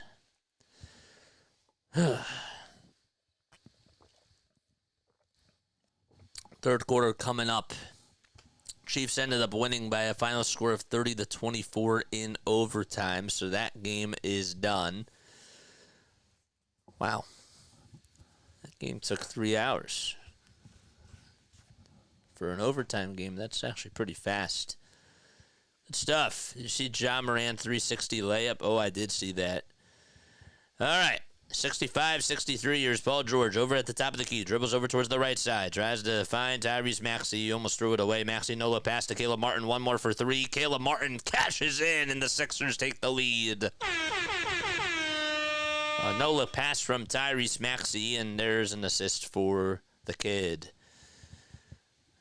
All right, Nurkic with a layup over on the other side, and Andre Drummond gets called for a shooting foul. George, 10 points, 5 rebounds, and he shot 3 for 9 from the field in the first half. Those were all of his first half stats. And Caleb Martin able to knock down a 26-foot tray from a Tyrese Maxey assist. That's just his second assist today, Tyrese. Nurkic with the foul shot. He makes it. And now is 8 points and 7 rebounds, nearing a double-double. Last time he played, Nurkic had 11 points and 3 rebounds. Just 2 double-doubles for him on the season. Or actually, sorry, 1 double-double. All right, so the second foul shot, that's good. It's 67-66. Here comes Paul George with a 2. It's a little bit too strong as it bounces in and out of the bowl. Rebound goes to the Suns. Bradley Beal, ISO and a 3-pointer, but he gets called for, or Jusuf Nurkic gets called for an offensive foul. It's an illegal screen. Sixers down by 1. The Suns are 5-1 and are 3-0 at home.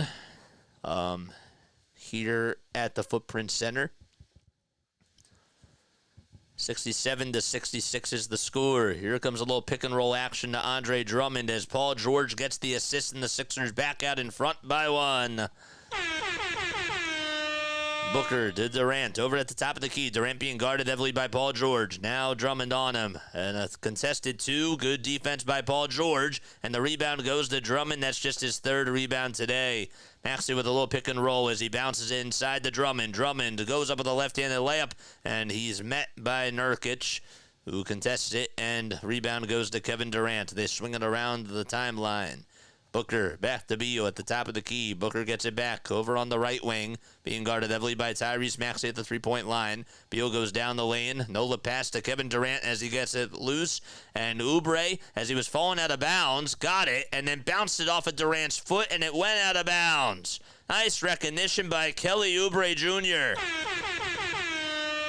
And here comes PG on the other side again. Cornered, mid-range jumper by Paul George. It's up, and that is good. Paul George able to shoot it off the dribble and make a nice 2-pointer to give the Sixers a 3-point advantage in Phoenix. That was a 17-foot pull-up jumper by PG.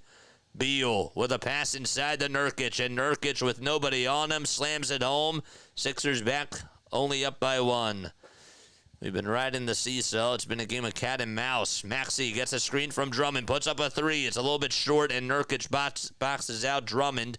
Drummond was watching it like it was an ESPN highlight, and he probably should have just went for the rebound. 9:23 left remaining in the third quarter. A give and go from Durant to Nurkic. It gets knocked loose by Martin and stolen away. Oubre gets it from the pass by Martin, and it's deflected off the hands of Tyus Jones. Goes out of bounds towards the baseline, and it'll be Sixers basketball. Then going back to Paul George being able to make some separation against Devin Booker as he pushed him right away. And George able to make a 17-foot pull-up jumper and give the Sixers their 69th and 70th point. Here's George again on a 2. Puts up a shot. He's fouled. He'll go to the line to shoot 2 free throws. It was a free throw line jumper. And he'll stay put right where he is. And he'll go to the line to shoot 2 free throws. The shooting foul is called on Tyus Jones, by the way. All right. Rising Rhino Redirect, how's it going? What's up? What is going on? What is up? Thank you so much for being here. What makes a screen illegal? If you're moving. If you're moving as you're setting a pick for somebody, you can't do that. So you can't be like walking. You can't be setting a pick as you're walking. Like, you have to have your feet planted, and that's a legal screen. That's a legal screen when your feet are planted and you're setting a screen. When your feet are planted and you stay put. When you're moving, though, that's illegal. 72-69. Devin Booker got the rebound as he missed the shot. Here's Caleb Martin, who goes up with a shot, and it's blocked by Devin Booker. 72-69. Sixers up by 3. Booker's three-pointer off the mark. He actually airballed it. Goes out of bounds, and it's Sixers basketball. So Devin Booker able to block Kelly Oubre's dunk, and then as Durant got the rebound, Devin Booker tried to go up with a 3 at the top of the key and could not sink it. 72-69. Tyrese Maxey dribbles with the right hand, now crosses over with the left and hands it off to Paul George over at the top of the key. Screen comes by Andre Drummond and a foul called on the Phoenix Suns. There were 5 seconds left on the shot clock, and it's just going to be a foul on the floor. It's a personal foul called on Devin Booker. Hopefully that makes sense. JJ, do you watch Podcast P? Yes, I watch it sometimes. I don't watch it all the time. I hope that made sense, Larry. What is up? Do you watch WWE? I don't. 72-69, and as the inbound is made from Tyrese Maxey, Andre Drummond caused Devin Booker to go down. Maxey throws it away. It's intercepted by Bradley Beal, who will solo it.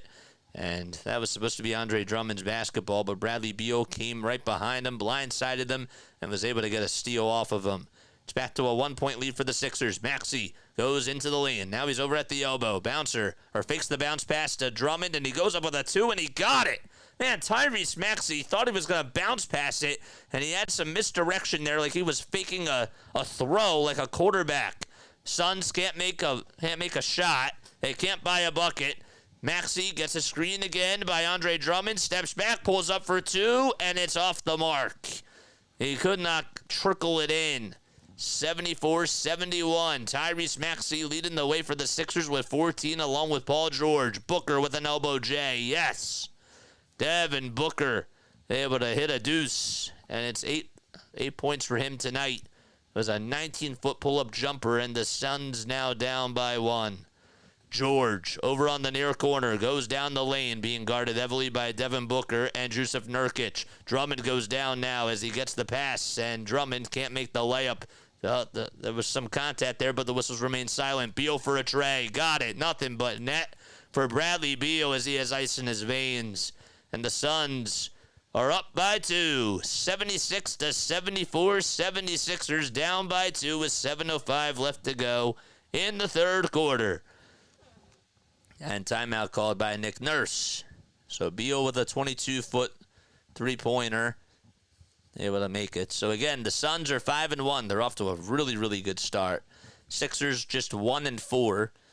Suns are 3-0 at home. They have not lost at home so far. By the way, in case you are wondering, I wanted to make sure that I double-checked this. Where is it? Sixers versus Suns, last 10 games. So the last 10 games that the Sixers have played the Suns, the Sixers, where is it?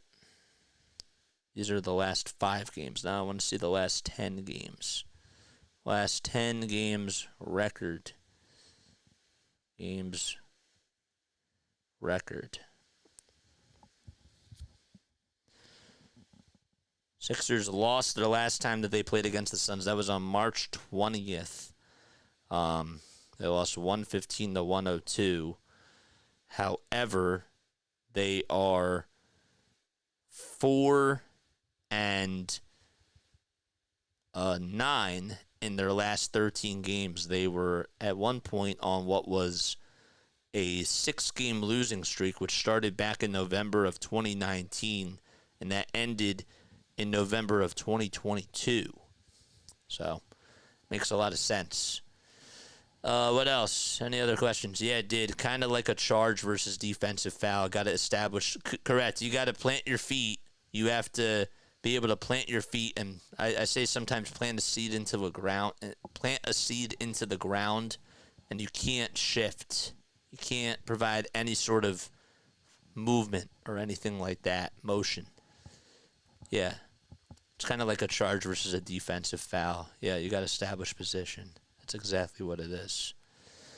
Wow, we have the lead in the third. That's kind of crazy. This is Backup Safe Gaming. What is up, my friend? How are you? All right, 76-74, Philadelphia down by 2 points. 7:05 left remaining in quarter number 3. All right, Tyus Jones is going to take a seat. Royce O'Neal comes back in. Gershon Yabusele will step in for Paul George, and Kyle Lowry comes in for Tyrese Maxey. So the Sixers lineup will be Martin, Drummond, Oubre, Yabusele, and Lowry for Philadelphia. Actually, Andre Drummond is now going to take a seat as well. Don't know who's going to come in for him, and they say Eric Gordon will come on in.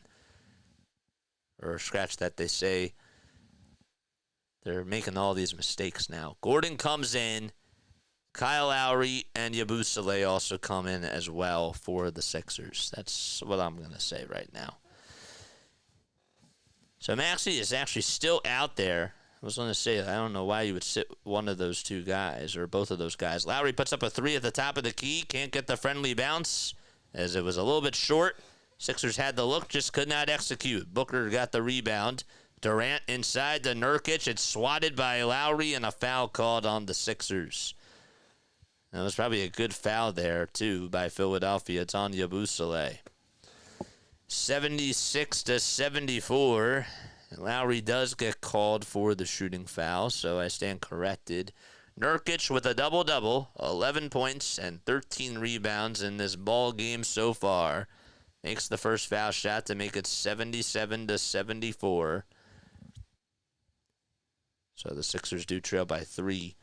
The Suns have scored 6, or have been on a 6-1 or a 6-2 run over the last minute or so. All right, and the second foul shot is good. Here comes Kyle Lowry in between the circles. Hands it off to Eric Gordon, and now Yabusele sets a screen for Gordon. Bouncer right back to Yabusele for a 3. Got it! Bullseye for Gershon Yabusele. Sixers got Yabusele back into the league this year. He's playing overseas.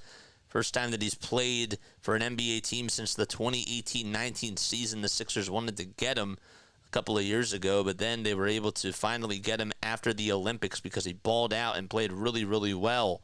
Also had a really big block on LeBron James in the Olympics. 78-77, Suns have the ball. Booker over on the far side, gets past the defender, goes up with a rainbow shot, and he gets the foul call as well. That bounced maybe 3 or 4 times. Devin Booker hitting the front side of the rim, the back side of the rim, and trickling it in to put Phoenix up by 3, and they'll head over to the line to try to make it a 4-point ball game. Don't forget to like, don't forget to subscribe. Rising Rhinos here. Thank you so much for being on here. Appreciate that, man. Drop that link down below. Who's the best player in the league so far for you? The best player in the league right now, I'd still say is Luka Doncic. 81-77. Here's Tyrese Maxey being guarded heavily by Bradley Beal. Back out. Double team was thinking about coming, and now Maxey finds Yabusele. Yabusele sets a pick for Maxey. Maxey with a pass to Eric Gordon. 4 seconds left on the shot clock. Gordon has to go up with a shot. It's blocked and denied. Sixers with 0.2 seconds to go. And Yabusele puts up a prayer, and it's not going to count. It's a shot clock violation as the Suns able to play very solid defense. 5 minutes and 46 seconds left remaining in quarter number 3. Don't forget to like. Don't forget to subscribe as well. And turn on those bell icons, too, and that way you'll know when we go live. We got 23 people on here watching. Appreciate it very, very much. 81-77, Suns up by 4. Booker, elbow J, too strong. Yabusele with the board. And an outlet pass to Tyrese Maxey, who's ahead of everybody. Goes up with a left-handed layup. Got it. Tyrese Maxey was a flash of lightning. Got past 3 defenders and was on the fast break all by himself, and Yabusele recognized it. Beal underneath the basket, swings it around to Durant. Durant almost got it swiped away by Tyrese Maxey. Royce O'Neal got it. Royce O'Neal back to Jusuf Nurkic, who stepped out of bounds over towards that far sideline. And it'll be Philadelphia basketball. Jusuf Nurkic not so pleased with that call. How about Yabusele able to make a nice football pass to Tyrese Maxey for the 2-point conversion. Like that. Good stuff. by Gershon Yabusele. Actually, they're going to call, I think, offensive foul on Jusuf Nurkic because of the contact that he made. Yep, on Yabusele's face. So Yabusele is playing a lot better. You can definitely see that. Grayson Allen will enter on in for Devin Booker. Mason Plumlee steps in for Jusuf Nurkic, who's now in foul trouble. Maxey steps back. It's over at the top of the key. And now is at the Footprints Arena center side. Finds Yabusele, puts up a three again, and Yabusele is human as he hits the back of the rim. And KD comes away with a rebound. He'll go downhill. Nice little bouncer to Mason Plumlee, and a reverse layup is good by Mason. And Durant gets the apple. That's just Durant's 5th assist today. Maxey around the pick and roll, steps back, puts up a three-pointer. Bullseye! Oh, what a shot by Tyrese Maxey. It was contested. It was really difficult. The amount of difficulty on that shot was absolutely wild. A 28-foot contested three-pointer by Tyrese. Durant with a three on the other side. Got it. That time it was wide open. That was a 24-foot shot, and the Suns back up by 4. 4 minutes left to go. Tyrese Maxey in this game. 19 points, 2 assists. He's 3 for 7 from downtown. Maxey off the dribble. Gets past the screen. Steps back. Pulls up a three again. Yes! Tyrese Maxey can't be stopped. A James Harden-esque step-back jumper, and it's nothing but net for Philadelphia. Feed the hot hand. 86-85. Bradley Beal goes up with a floater. It's intercepted by Yabusele. Martin back outside to Maxey. Maxey feeling himself, puts up a three. It's a little bit short. Oh, they should have just passed it inside to Yabusele. He would have had it. 86-85, 3 minutes and 18 seconds left to go in the third quarter, and a timeout called by Mike Budenholzer as Maxey rocking the dreads. And he'll go over to the bench, and the Sixers will have to regather themselves. But Tyrese Maxey on a 6-0 burst for Philadelphia, making 2 big fireworks, and that could change momentum for the Sixers. What a play. Oh, what a nice play that was. But can they hope to contain him? That is a very good question. I don't know. Maxey's balling, man. He's cooking. Nice. Great matchup, Eagles versus Cowboys. Yeah, I'm excited about that. Those 2 shots by Tyrese, man. Oof.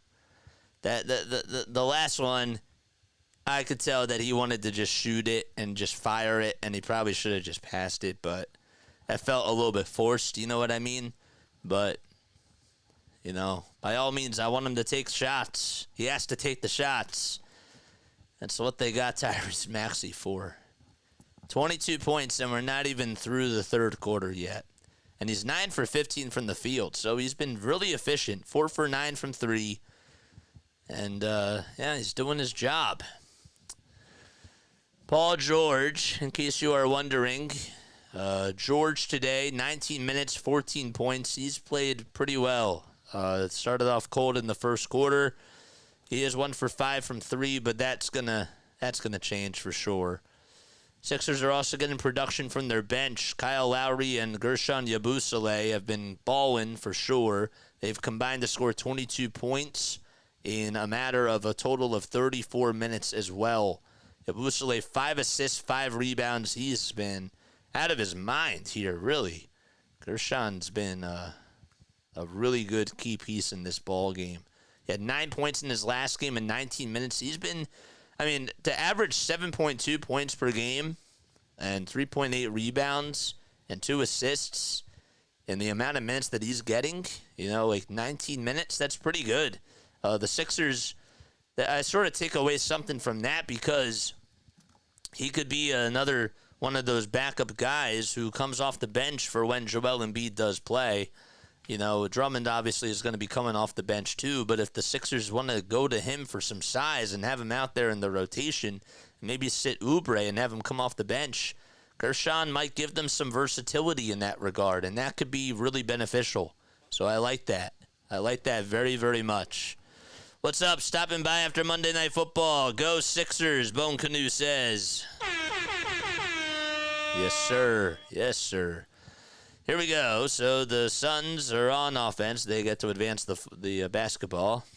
Durant has it and inbounds it to Royce O'Neal. Actually inbounded it to Tyus Jones, who handed it off to Royce O'Neal. Grayson Allen has been covered all day. He's been blitzed. O'Neal goes up with a shot. It's blocked by Tyrese Maxey. Durant, though, with a wide-open three. No. Royce O'Neal grabs the rebound. What a block by Tyrese, and O'Neal gets a lot of space and puts up a two and gets it to go. He got the layup. Oh, man, Tyrese Maxey exploding on the defensive side, jumping like a jelly bean in thin air. You could just see a little speck come up, and then he just swatted the basketball away. Yabusele over at the top of the key just did not get the friendly bounce. Gordon, wide open three-pointer. That's why you got Eric Gordon. He can cash in threes from anywhere. And Eric Gordon, another big three-point sniper, coming off the bench for the Sixers. Give him 10 points today. We're locked in at 88 with 2:23 left to go in the third quarter, and we have another whistle called against the Sixers. Fewest regular season games to 5,000 points on the Sixers all-time list. It took Joel Embiid 209 games. That's the most. It took Allen Iverson 210, and Tyrese Maxey, it's taken him 272 games. First foul shot by Durant. He puts it up and puts it in. I didn't even know it was a shooting foul. It wasn't. It was just that the Suns are in the bonus, so that kind of makes sense now. 89-88. Oubre got called for his third personal, right? Or his second personal foul, excuse me. Devin Booker will come back in for Mason Plumlee. Booker having a good game, 13 points, 5 assists, and 2 rebounds. Just 0 for 3, though, from downtown. Not like him. Second foul shot by Durant. Money. 2 minutes and 18 seconds left to go. Lowry back out there for the Sixers. Tyrese Maxey draws up a little blitz over at the logo. Gets a pick set by Yabusele. Maxey with a crossover. Steps back. He goes up against Durant, trying to put him on skates. He's over at the foul line. Goes up with a runner. Puts it up, and he puts it in! Oh, Tyrese Maxey! What a shot! He'll go to the line for one more as he kissed it off the window over a 7-foot monster and Kevin Durant. Oh, that was awesome. Maxey again getting Kevin Durant on skates, and Durant still playing at a very high defensive level. And even Tyrese Maxey was like, wow, I made that. This is my city, and that's just what I have to do. 90-90. And Maxey for the lead. Yes, the foul shot is good. What a third quarter by Tyrese Maxey. 24 points, 3 rebounds, and 2 dimes as well. He's 4 for 9 from 3. Allen over on the far corner, drives in the lane, kicks it back out to Jones. One more for a three-pointer that's way off the mark. Oubre leaps up, clobbers the board, hands it off to the hot-handed kid, and that's Tyrese Maxey. Lowry to Maxey, back over at the logo. Maxey not wasting any time, dribbles over towards the right side, over on the far wing, gets some space, pulls up for 3, and it's a little bit short. Ball gets tipped though, Lowry with the rebound, back inside to Yabusele. Yabusele with a pump fake, and he's fouled. Grayson Allen hit him right in the back of the head. And the Sixers will get some more free throws out of this. What a rebound by Kyle Lowry. Tyrese Maxey shot it from 28 feet. And it just hit it a little bit short, but Kyle Lowry did a good job at recognizing where the board was going to call, or where the board was going to go. And man, oh man, what a shot that was. He did it over KD's head, dude. That was a ridiculous shot by Tyrese Maxey. Oh, cut that call, says Larry. Oh, I will. 91-90 with 1:28 left to go. And they are going to see, because there was some contact to the face, if this is going to be a flagrant foul. So with 1:28 left to go in the third quarter, we have stoppage in play. The refs are going to go over to the booth, and if it is indeed a flagrant foul, it probably will be, just because of where the NBA has been headed. He hit him right on the head. It wasn't intentional, but his right knee just banged him right there on the back of the head. Ugh. So it's at least going to be a flagrant, too, you would probably expect. And the Sixers probably will have the ball back. He sort of jumped over him, and Allen almost like literally landed on Yabusele's head, even with his crotch. So it's easily probably going to be a flagrant you would expect. Oh, that was awesome. What a shot by Tyrese Maxey. Oh, I hate this. Philadelphia just does this to me, man. Philadelphia's cursed. 91-90, and we have time called. Allen with the unnecessary knee to the back of Yabusele's head. I think that was a dirty play, dude. I really do. There's no need to have your knee hit the back of that guy's head, and then you just, jump right onto the back of his neck. Almost took his neck out. You can't do that. Come on, dude. It's at least going to be a flagrant, too. I don't know. Man. For those of you that are just tuning in, make sure you hit the thumbs up button. Hit that subscribe button as well. Sixers up by 1 with less than 90 seconds to go in the third quarter. So let's see what the call is here from the referees.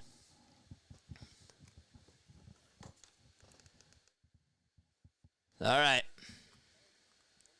So it is a flagrant 1 called on Grayson Allen. I meant to say flagrant 1. Flagrant 2, then he's ejected. All right. Can unintentional contact be ruled as a flagrant? Yeah, it can. Nowadays, yes.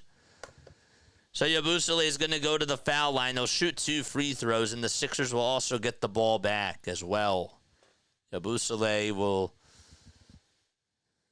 go over to the line. It's a flagrant 1, and Yabusele's foul shot, his first one is good. It hit the front of the rim, then danced around. And it's 92-90. And Grayson Allen even sharing some laps. I mean, come on, man. He took he literally banged his knee in the back of his head. Come on, dude. Second foul shot by Yabusele. Nothing but net. Got it. 93-90. What's up, BW? How you doing, my friend? How's it been, JJ? Got a nail biter here, huh? Yes, sir. 98 seconds left to go in the third quarter. Kyle Lowry gets the inbound for the Sixers. Tyrese Maxey over on the far side at the three-point line. Wants to get past Tyus Jones. Bounces it right back to Gordon for a near corner 3. It's off the mark. Tyus Jones comes up with a loose change. And 1:15 left remaining in the third quarter. Bouncer back to Allen. Allen to Booker, who pump fakes. And he sidesteps 2 steps over towards his left, tried to put up a 3, could not do so. Tyus Jones, though, has it back. Grayson Allen over on the far wing, gets it over towards the far side. A dribble handoff. This time it's to Mason Plumlee, and Plumlee right down the lane, just standing in the dunker spot, able to get the easy deuce. 93-92, Sixers only up by 1. 50 seconds left remaining in quarter number 3. Tyrese Maxey has the hot hands. Behind the back dribble moves. He's over at the top of the key. Gives it up to Kelly Oubre over on the far corner. Now Maxey gets it back, puts up a three-pointer, almost goes in over Devin Booker, and that would have been unbelievable. Rebound, though, by Phoenix. Booker on the other side, and passes it over to Grayson Allen, who goes down the lane. Yabusele tries to draw a charge, and they're going to call a blocking foul on that, and I thought he had his feet set. I really did. Good job by Yabusele to just sort of sacrifice his body. I think that the Sixers should challenge it. I don't know if they're going to do it, though. Let's see. His feet. Yep. His feet were set, dude. Come on, man. They call it a shooting foul, and Allen, of course, it was Grayson Allen who is going to go to the line. This is for the tie. The first shot's up, and he drains it. 93-93. Is the defender charged with 2 fouls there? No. So a flagrant foul is like a technical foul, so it's not a common personal foul. So that's how it works. Yeah, it's a little bit odd. So that doesn't count as a personal foul. So if you foul out, you get 6 personal fouls. That's not a personal foul. Flagrant or a technical is not a personal foul. Second foul shot by Grayson Allen. He nails it. Really good foul shooter. Over 80% last season from the free throw line. Sixers down by 1, 94-93. Maxey over at the logo. And he has to try to get a move. 2 seconds separating the shot clock from the game clock. Dribbles over towards the right side. Goes down the lane. Spins, turns, and goes up with a 2 contested. And it's blocked by Tyus Jones. Rebound, though, for the Suns. Booker in the lane. Goes up, kisses it off the backboard, and it won't count. Actually, didn't even make it anyways. It's 94-93. End of the third quarter. Sixers down by 1. As the Sixers put up 30 points, the Suns put up 29 in that third quarter in the fourth frame. Coming up in Phoenix, Arizona at the Footprint Arena. Let's see what happens. What's up, Cam? How you doing, man? Tyrese Maxey after the third quarter, 25 points and 2 rebounds and a couple of assists as well. You know, Paul George, I'm a little bit surprised that he didn't come back out there. I think he'll probably, start off the fourth. They actually did say that he came back out at the very end. I'm going to ask you a Philadelphia 76ers trivia question. If you get it right, you'll hear this. If you get it wrong, you'll hear this. All right, it is time for Sixers trivia as we enter into the fourth quarter. So that's what we're going to do right now. All right, so how well do you know your 76ers trivia? That is the question. I would really like to know what you guys have to say about this. Let's do this question. Which 76er helped legitimize the dunk as an acceptable tactic? Anybody know? Anybody know? Which 76er helped legitimize the dunk as an acceptable tactic? We're hanging tough. Don't fold in the fourth quarter. Yeah, I agree. No, we're playing really good. I'm hoping that we can try to get Paul George going in the fourth quarter. That'd be really cool. But, man, we're playing good. This Suns team is pretty good, too. So, and we're without Joel. They're fully healthy. That's big. Wilt Chamberlain. Dr. J. Yes, sir. Yes, sir. It is Dr. J. Yes. What's up, JJ? I was here when the Phillies played the Diamondbacks. I'm from Arizona. Always come on here where the Arizona teams play Philly. Oh, Benjamin, thanks so much for stopping by. I really appreciate you, man. Thank you so much. What the heck? Why is my Ninja Chat? Oh, wait, hold up. Where is my Ninja Chat? No. Where did it go? I want to get this Ninja Chat. Oh, man. There it is. There it is. Nice. What's up, man? Thanks so much for stopping by. I really appreciate you, man. It's so good to see you, dude. Dr. J is correct, says Cam. Yes. Michael Boyd says Dolphin Shays. That is incorrect.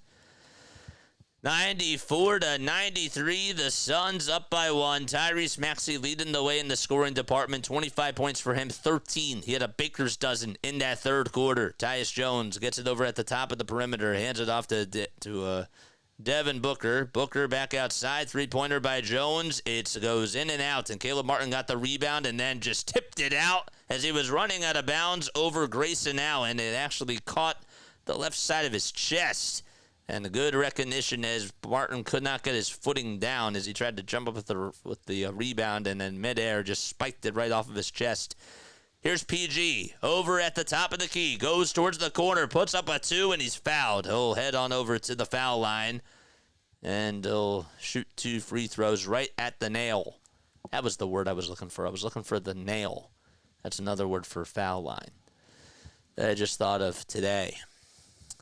So George is going to go to the free throw line and try to make some foul shots here. Again, a very good foul shooter. Has shot over 85% throughout his career. First foul shot, though, hits the front of the rim, and it goes foul line right side. And it's no good.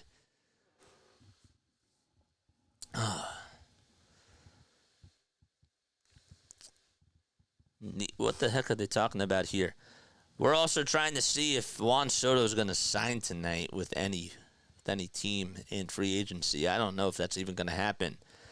Paul George for the tie. Yes, sir. Sixers are locked in at 94. George with 15, 5, and 2. 5 rebounds, 2 assists. Oubre tries to snipe it away. He does, and Martin gets the steal. Oubre's going to solo it, and Kelly Oubre gets rewarded for his great defense, and the Sixers back up by 2. First lead here in the fourth quarter. Kelly Oubre did a good job at just being able to come up with the ball right behind Devin Booker. This time, Oubre contests Devin Booker, who's a really good shooter, and Booker can't hit it. George on the other side. And he'll bounce it and skip it to Kyle Lowry. One more to Oubre for a three. Kelly Oubre with a firework. Oh, man. A near corner three, and Kelly Oubre providing the spark that the Sixers need to start off the fourth quarter. Booker's three-pointer over Oubre, and Oubre contests it, and Caleb Martin gets the rebound. Martin to George, goes in the lane, bouncer inside the Yabusele, and, well, it was Paul George who just tried to get a little bit too fancy there. You can't do that. Oh, you gotta simplify the game sometimes, man. Yabusele was wide open in the dunker spot. Unbelievable. Come on. 99-94, a runner goes up by Tyus Jones, and he nails it. Swish goes the basketball. 99-96, a high arcing runner from Tyus Jones from about 10 feet. George over towards the foul line left side. Lowry, pump fake, thought about taking the three again. George thinks about taking the three. One more to Yabusele for a three-pointer. In and out it goes at the top of the key, and Tyus Jones corrals the miss. Sixers lead it by 3 points. And George trying to be unselfish there. Probably should have been a little bit more selfish. Jones tries to bounce it to Grayson now, and then it goes out of bounds. Tyus Jones with a wide pass over towards that far sideline. He was over on the wing, tried to bounce it to Tyus Jones, and it was way too far over towards his right side. Sixers have the momentum once again. All right. 9 minutes and 48 seconds left to go. No Tyrese Maxey just yet. Paul George trying to get his defender on skates as he goes over towards the near corner. Finds Yabusele. Yabusele back over to George over on the near wing at the three-point line. Tries to get a screen. Gets some room. He's double-teamed. Yabusele for a three. In and out again. Hit the backside of the rim. Paul George really trying to get his teammates involved. You can see Grayson Allen goes underneath the basket. Back outside to Tyus Jones over on the far wing. And now he goes over towards the logo. Still being guarded heavily by Kelly Oubre Jr. The ball gets tipped over by Oubre, stolen by Lowry. And Caleb Martin set free with a wide open dunk. Timeout by Budenholzer. Just like that, within the blink of an eye, the 76ers bench coming to life, and it's all because of Kelly Oubre's defense. And 9:09 left to go in regulation. Sixers lead it by 5 in Phoenix. Oh, what a game. Let's go, baby. Woo! Wow. Dude, Oubre's been so physical in this fourth quarter. Oh, I love to see it. I'm so happy he's back on the Sixers, and they got him back for cheap, man. He's just such a great, like, when Embiid is fully healthy, man, he's coming off the bench. Like, there's no doubt about it. He's coming off the bench, and he's going to be a spark plug off the bench. He could be sixth man of the year, possibly. Really. Like, I'm not even getting too far ahead of myself. He has that ability to just score the rock any single time, and he provides that spark plug on defense that you would take on any single team, man. I'm so happy he's back. Oh, that's great. Dude, he literally just went into Kevin Durant's face and just tipped the basketball away from him and said, "You're not going to get that, MFer."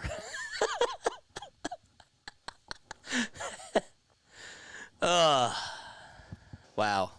I love that. Don't forget to like, don't forget to subscribe, hit those notification bell icons too, and that way you'll know when we go live for Phillies, Sixers, and Eagles games, man. Sixers are playing with some great energy tonight, says RB. Very active on the defensive end here in this fourth quarter. Paul Hudrick says that I'm impressed with the Sixers defense here to start the fourth quarter. Active hands and good cohesion. And he's right. He's right about that. Comment down below if you're still tuning in.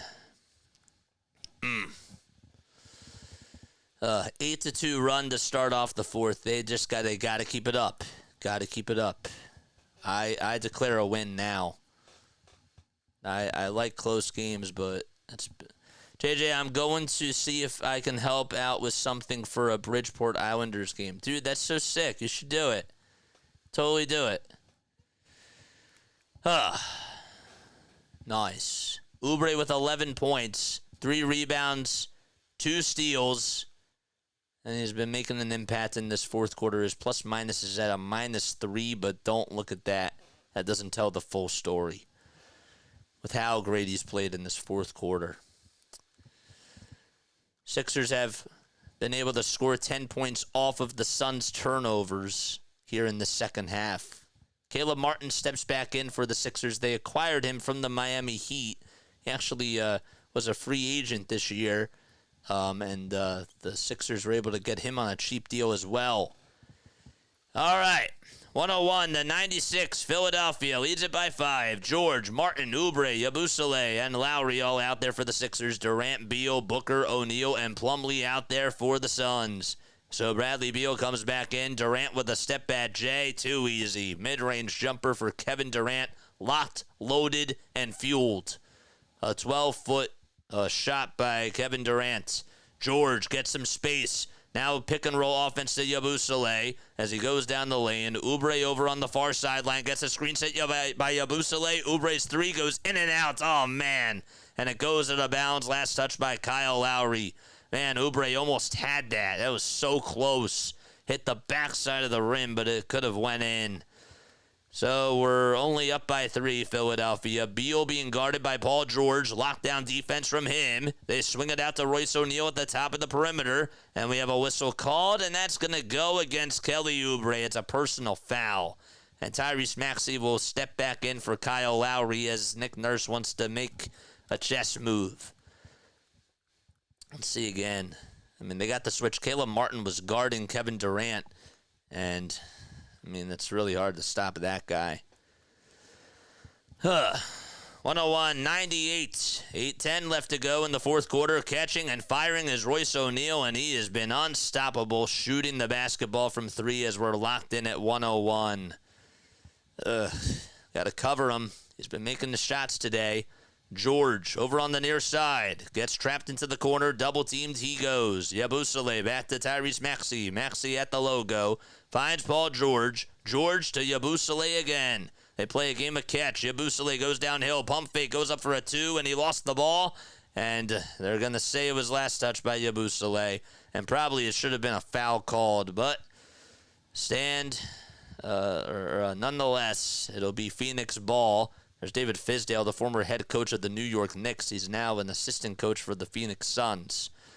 Booker dribbles with his right hand. Gives it back and finds Royce O'Neal. Devin Booker again. Foul line jumper. Too strong. Rebound by Oubre as he climbs over Devin Booker and clobbers the board. Tyrese Maxey back to Paul George. Goes down the lane. Foul called on the floor, and George gets fouled by Royce O'Neal.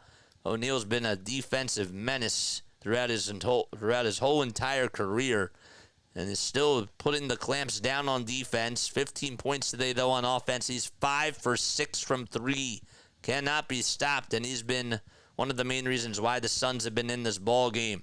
Maxey inbounds it to Yabusele. Yabusele gives it back to Maxey. Here's Paul George over at the top of the key. Gets a screen set by Yabusele. George for 3. No. Caleb Martin, offensive rebound. Back outside to Maxey. Wide open 3. Yes! Oh, yes, baby! A bow and an arrow for Tyrese Maxey, and you gotta cover him.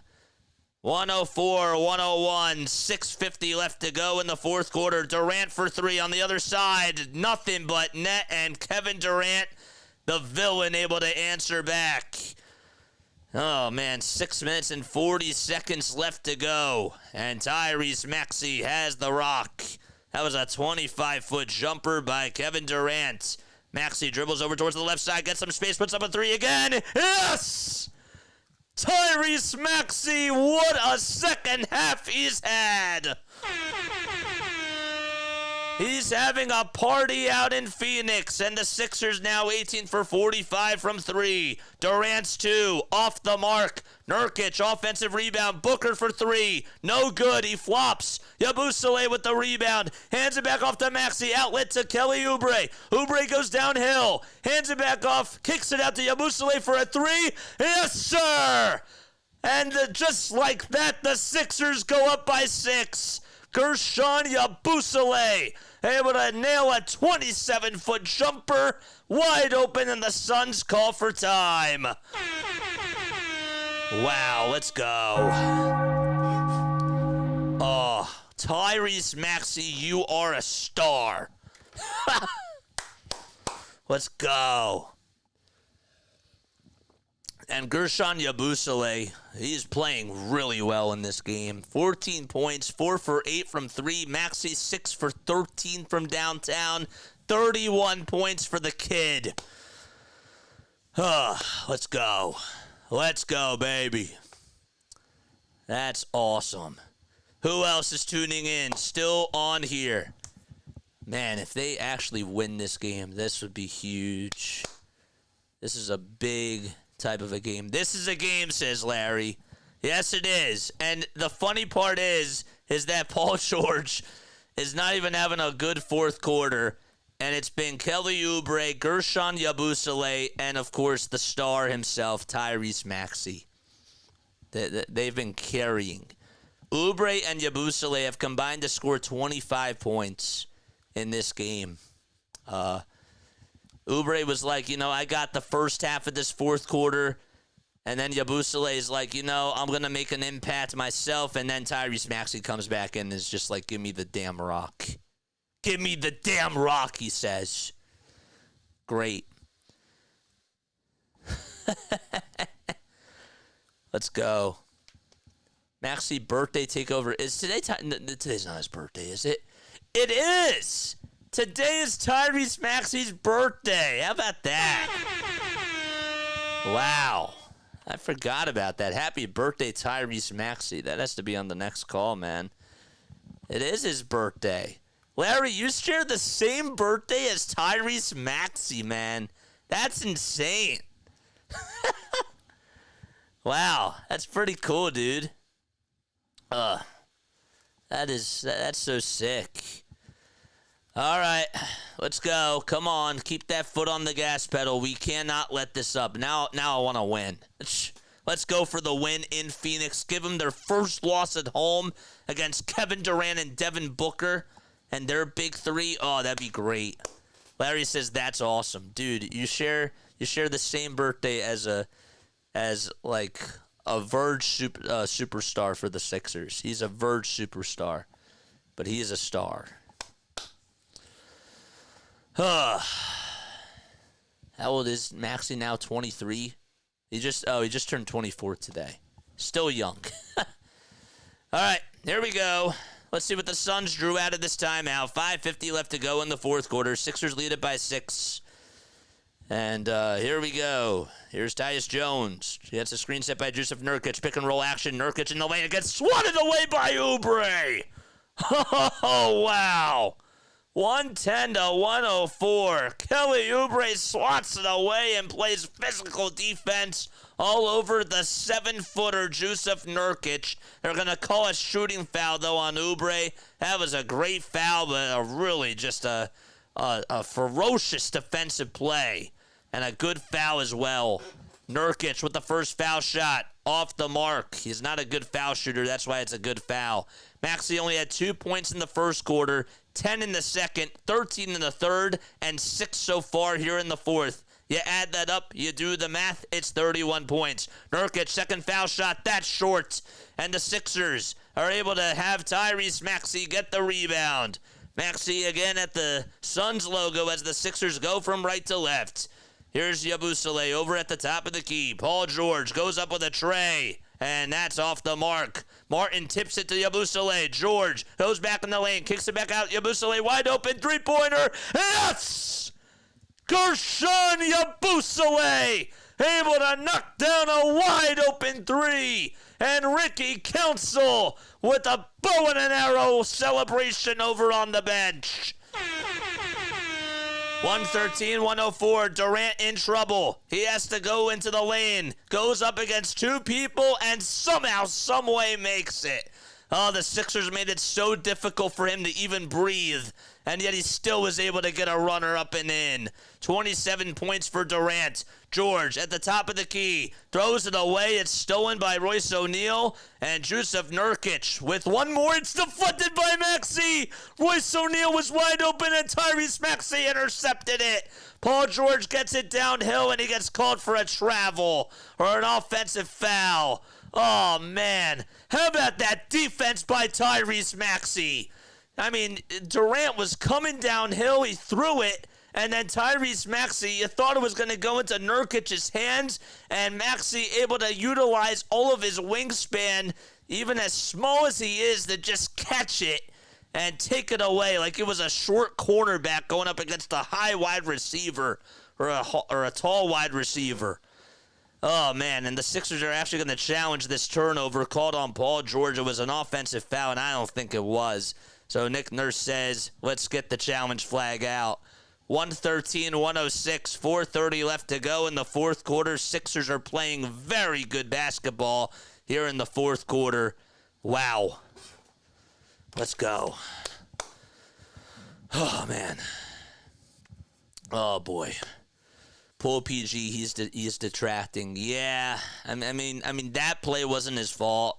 That was a bad call by the ref, but overall, yeah, in this fourth quarter, I mean they're not going to take him out, but honestly, he just doesn't have it today. I understand that you know, you want him to get his reps, and I get that, but I'm sorry, like, I don't know. I mean, he has been rebounding the ball. And he's been definitely creating, like, I do see that the floor spacing has been helping. So if he goes out to the bench, that does change the floor spacing and everything. But I pretty much agree for the most part. All right, so let's see what the call is. Philadelphia wins their challenge, and the Sixers retain their timeouts. So it was a bad call by the ref. It's not a foul on Paul George. It's not an offensive foul, and it wasn't. Clearly wasn't. See again, George was going up against Durant. Oh, yeah, he flopped. Durant flopped big time, man. Come on, dude. That's such a weak call. That's a terrible call. Durant was also exchanging words with Nick Nurse. All right. Maxey will get the inbound from Paul George. Here's Tyrese, who dribbles back over towards the logo, hands it back off to PG, give and go to Tyrese Maxey. Maxey puts up a three again. No good. Hit the side of the rim, and Jusuf Nurkic able to grab another rebound. Jusuf with 14 boards today. Oh, man. Still no Andre Drummond, by the way. He has not played in the second half so far. I wonder why. Jones back to Durant. Durant over at the foul line, getting eaten up by Caleb Martin. Foul line jumper connects.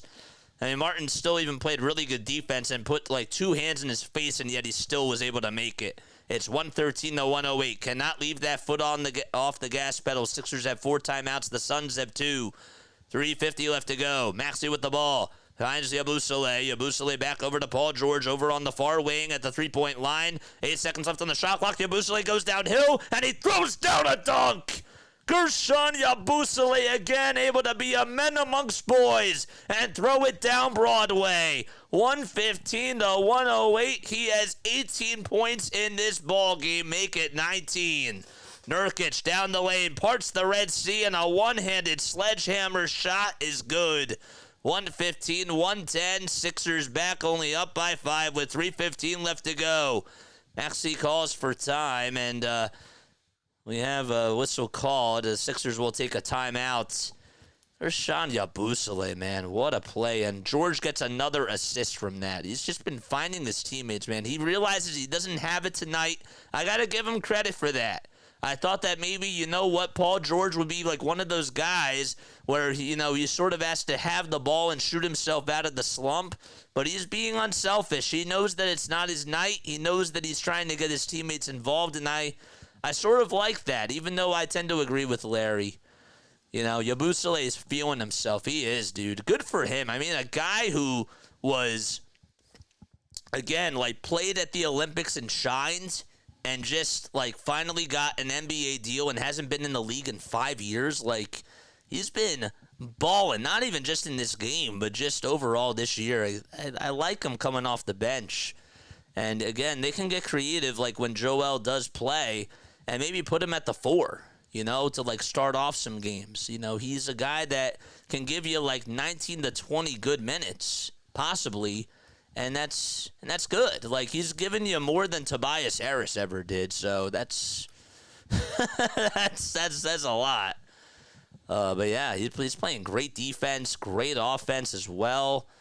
His three-point shot's a little bit slow, but it's money. It really is. This is a good game. This is a really good game. 115-110.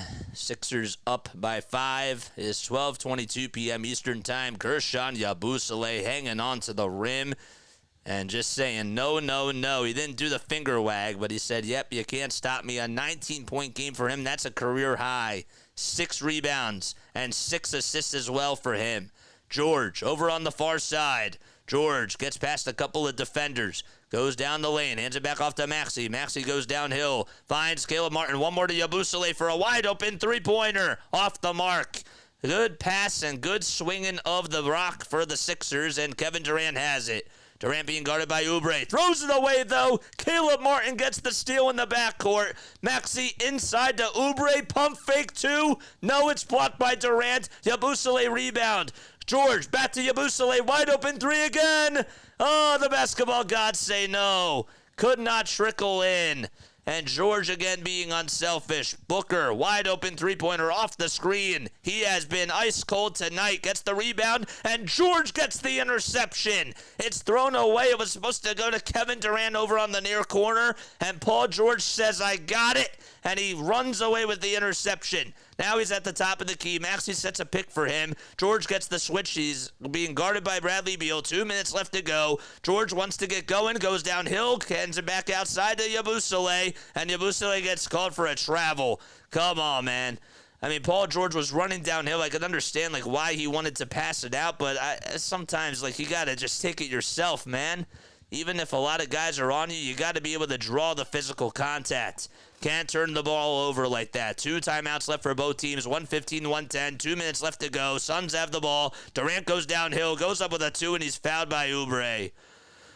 And he'll go to the line to shoot 2 free throws. Did he play in Europe the last 5 years? Yeah, he played overseas. That's crazy. Add with Jalen Brunson in it. Boo! Oh, that stinks. Can't stand Jalen Brunson, man. All right, here comes Durant to shoot 2 free throws. KD, first foul shot, money.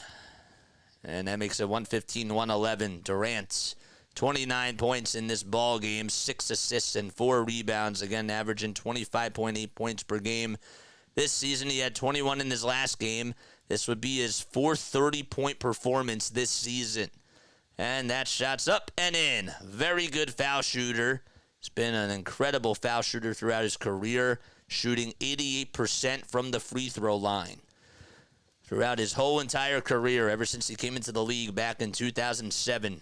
Here's Paul George. Gets a screen set by Yabusele. George goes downhill. Hicks it back out to Oubre. Oubre loses it for a second, gets pushed out of bounds, and they're going to say it's a turnover on the Sixers. Man, oh man, he got pushed out of bounds. I don't know how that's not a foul. I really don't know how that's not a foul at all whatsoever. The Suns are in the bonus too, by the way. Just wanted to make sure that I mentioned that. So it's 115-112. Oubre literally got pushed out of bounds. Let's see again.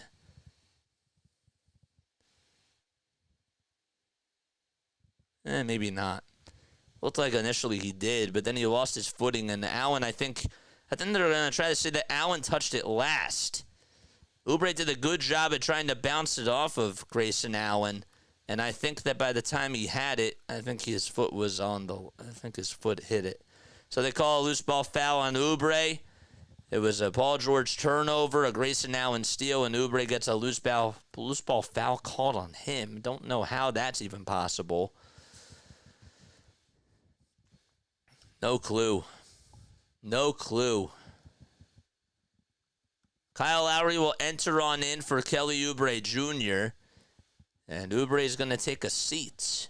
And Grayson Allen's going to go to the foul line to shoot a pair of free throws. Really, take him out now? I don't know. Sixers have Lowry, Maxey, Caleb Martin, Paul George, and Guerschon Yabusele. And Allen's going to go to the foul line to shoot 2 free throws. Sixers did not challenge it. And the first foul shot, it hits the front of the rim and trickles in. 113. Oubre just fouled out, and his night is done. That's why he got pulled. He played a really good fourth quarter, though. 113. Phoenix, second foul shot, yes. And the Sixers up by 1. Sixers have got to get a stop. Well, first they got to score on offense here. Lowry and Martin. Martin now dribbling the basketball. Maxey gets it over at the logo. He'll hand it off to Paul George. George dribbles over towards his right side. George now over at the footprint center. Wants to ISO over Devin Booker. Finds Lowry. One more inside the Martin, catching and shooting and firing a 2. And it's off the mark as Jusuf Nurkic gets a defensive rebound. And now the Suns can take the lead with a 2. Durant gets it over at the top of the logo. And there's 1 minute left to go. He's not going just yet. 10 seconds left on the shot clock. Martin now gets it on the switch. Martin playing defense on Durant. Step back 2. Money. With exactly 1 minute to go, and the Suns take the lead 116-115 in the fourth quarter with 1 minute left to go. Ugh. We had a 115-108 lead, and just like that, the Suns able to get the lead back. Man. I'm still proud of the effort that they're playing with tonight. I want the win, don't get me wrong. And moral victories, like, I understand. Not, like, I'm not really a moral victory type of a guy, but I am proud of how they're fighting. I am. But they gotta get, I want the win. I want the win, man. Timeout by Nick Nurse. First Suns lead of the fourth quarter. It's their second. Yeah, second lead. To my recollection. Clippers are up by 9 against the Spurs with 3:06 left to go in the fourth quarter. Is Harden even playing? Yeah, Harden is 17 points. Not really doing so well. All right, make sure you guys like, make sure you guys subscribe as well. Suns are up by 1 against the Philadelphia 76ers with exactly 59.5 seconds left to go in regulation. So the Sixers did call for time. They have one more timeout left. The Suns still have 2. Here we go. Okay. All right. I'm not looking at anything. 116-115. 1 minute left. Sixers will inbound to the Tyrese Maxey. He gets it over at the logo. Has to get going. Steps back. And goes back over towards the logo. Dribbles with the right hand. Crosses over. Goes over towards the lane. Goes up with a teardrop runner. It's up and a foul called. And that's going to go against the Suns. Maxey able to draw the contact. He got the whistle that time. 49.6 seconds to go. And the Sixers will try to leapfrog the Phoenix Suns. The foul was called on Bradley Beal as he just swiped him right from the back. Or sorry, Jusuf Nurkic that was. All right, so it's 116-115. Sixers for the tie. Can Tyrese Maxey do it? The birthday boy. First foul shot. Yes. We're locked in. 116-116. And again, Oubre just fouled out. Maxey with 32 points. And 12 for 22 he is shooting-wise from the field today. 2 for 2 from the foul line. Maxey trying to give the Sixers the lead again. It puts it up, and he can't get it in. Bored, though, by Bradley Beal. That was a big foul shot that he missed. 116-116. Durant has it over at the top of the key. Dribbles over towards his right side. Puts up a three-pointer over Yabusele. No, it gets tipped and battered around. Bradley Beal with the rebound. And they give it back out to Kevin Durant running the point. 8 seconds left on the shot clock. 30 seconds left to go in the fourth quarter. Durant wants to get going over Yabusele. Goes down the lane, puts it up, and puts it in. And the Sixers down by 2 with 24 seconds left to go. Paul George is going to hold it. And the Sixers... Paul George is going to dribble up over towards the logo. 15 seconds left to go. Shot clock's unplugged. George over at the top of the logo at the Suns basketball logo. 8 seconds left to go. Grayson Allen guarding him. 5 seconds left to go. George steps back, puts up a mid-range 2. In and out it goes. Yabusele back outside to Maxey. Maxey's 3. It's up. It's no good. And the Sixers lose by a final score of 118-116. Oh, man. Not a good possession at all at the very end whatsoever. The Sixers lose. They made it interesting, but the Suns escape with a victory and are now 4-0 at home. Oh, man. That got dicey at the end, but the Sixers do lose, and they still have one win on the season. That was a tough loss, but the Sixers came up just a little bit short. Kevin Durant able to make a clutch basket, and the Sixers just could not box out Bradley Beal. That was a big difference there. But, yeah, Paul George just struggled in that fourth quarter. He held onto the ball for too long. I understand that he wants to take the last shot there, but it was not a good look. And, man, crazy. All right, well, the Suns win by 2 against the Sixers. The Sixers really did ball out today. I come away with more pluses, though, than minuses from this game. I'm actually really happy with how they played, except for the very end. I wish that they didn't blow it at the end, but it didn't really feel like that they choked. It didn't really feel like that. It just felt like that the Sixers were running out of gas. But regardless, the Sixers do lose by a final score of 118-116. They still have like one timeout left to play with, too. I was surprised that they didn't just want to call up a play there. But regardless, yeah. All right, my takeaways from this game. With the circumstances, I give the Sixers a B in this game. I thought that there were some really nice things that I took away from this. Paul George. It's just good to see Paul George back. It really is. It's good to see him back out there. He didn't play good in the fourth quarter, but he had a nice second quarter, and you expect him to get out of that shooting slump. He has to play. He has to play, and I get it. I understand. But would I have taken them out personally? Personally, I would have taken them out with about 3 minutes left to go, even though I think that changes the spacing and everything. I still would have done it even if Oubre fouled out, whatever the case was. Then I probably would have put George back in like once he did foul out. But whatever. They played their hearts out tonight, man, and they played really well. I come away with more positives from this than negatives. You know, the Suns are fully healthy. They have their big 3 on. But, you know, I'm feeling pretty good after this game. It sucks that they lost. I wish that they would have won, but you know, the last play call at the end is a head scratcher. And I know if you're Nick Nurse, you want to let the boys just, you know, dribble it out, make a play for themselves, and improvise on the fly. And the Sixers are going to have to get better in that category, but George just did not have it tonight. And he almost made that shot there, but man, could not do it. Good game call, says Michael Boyd. Thanks so much. When are you on next, says Larry. We're on tomorrow afternoon for NFL trade deadline day.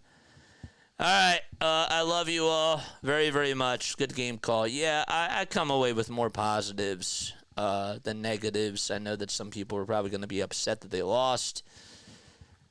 They weren't supposed to win this game. It would have been a steal. They would have stole this game, and they had it. And they didn't choke. They just got tired at the end. I think the fatigue settled in at the very, very end. And that's why they lost. And Kevin Durant just got hot. All right. See you, JJ. Can I join you for trade deadline? I'm going to be on from 12 to 4. Sure, you can come on. Yeah, you can come on for a little bit. I'm going to be on for about 4 hours. So I'll be on then. See you, JJ.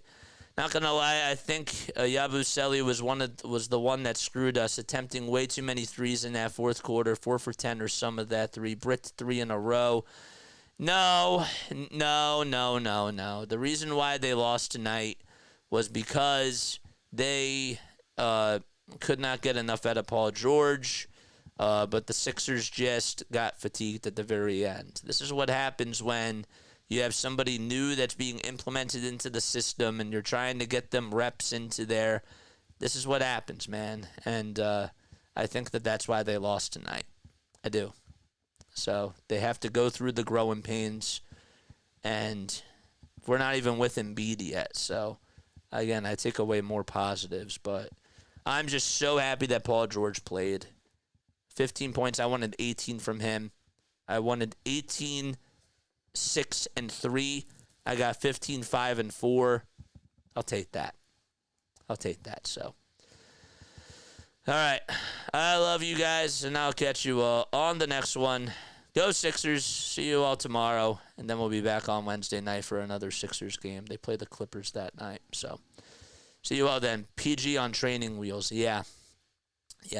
That was just like, damn, like that, you know, like it stings a little bit. It's not like a heartbreaker, but it stings. You know what I mean? So, but they played well. I come away with more so positives.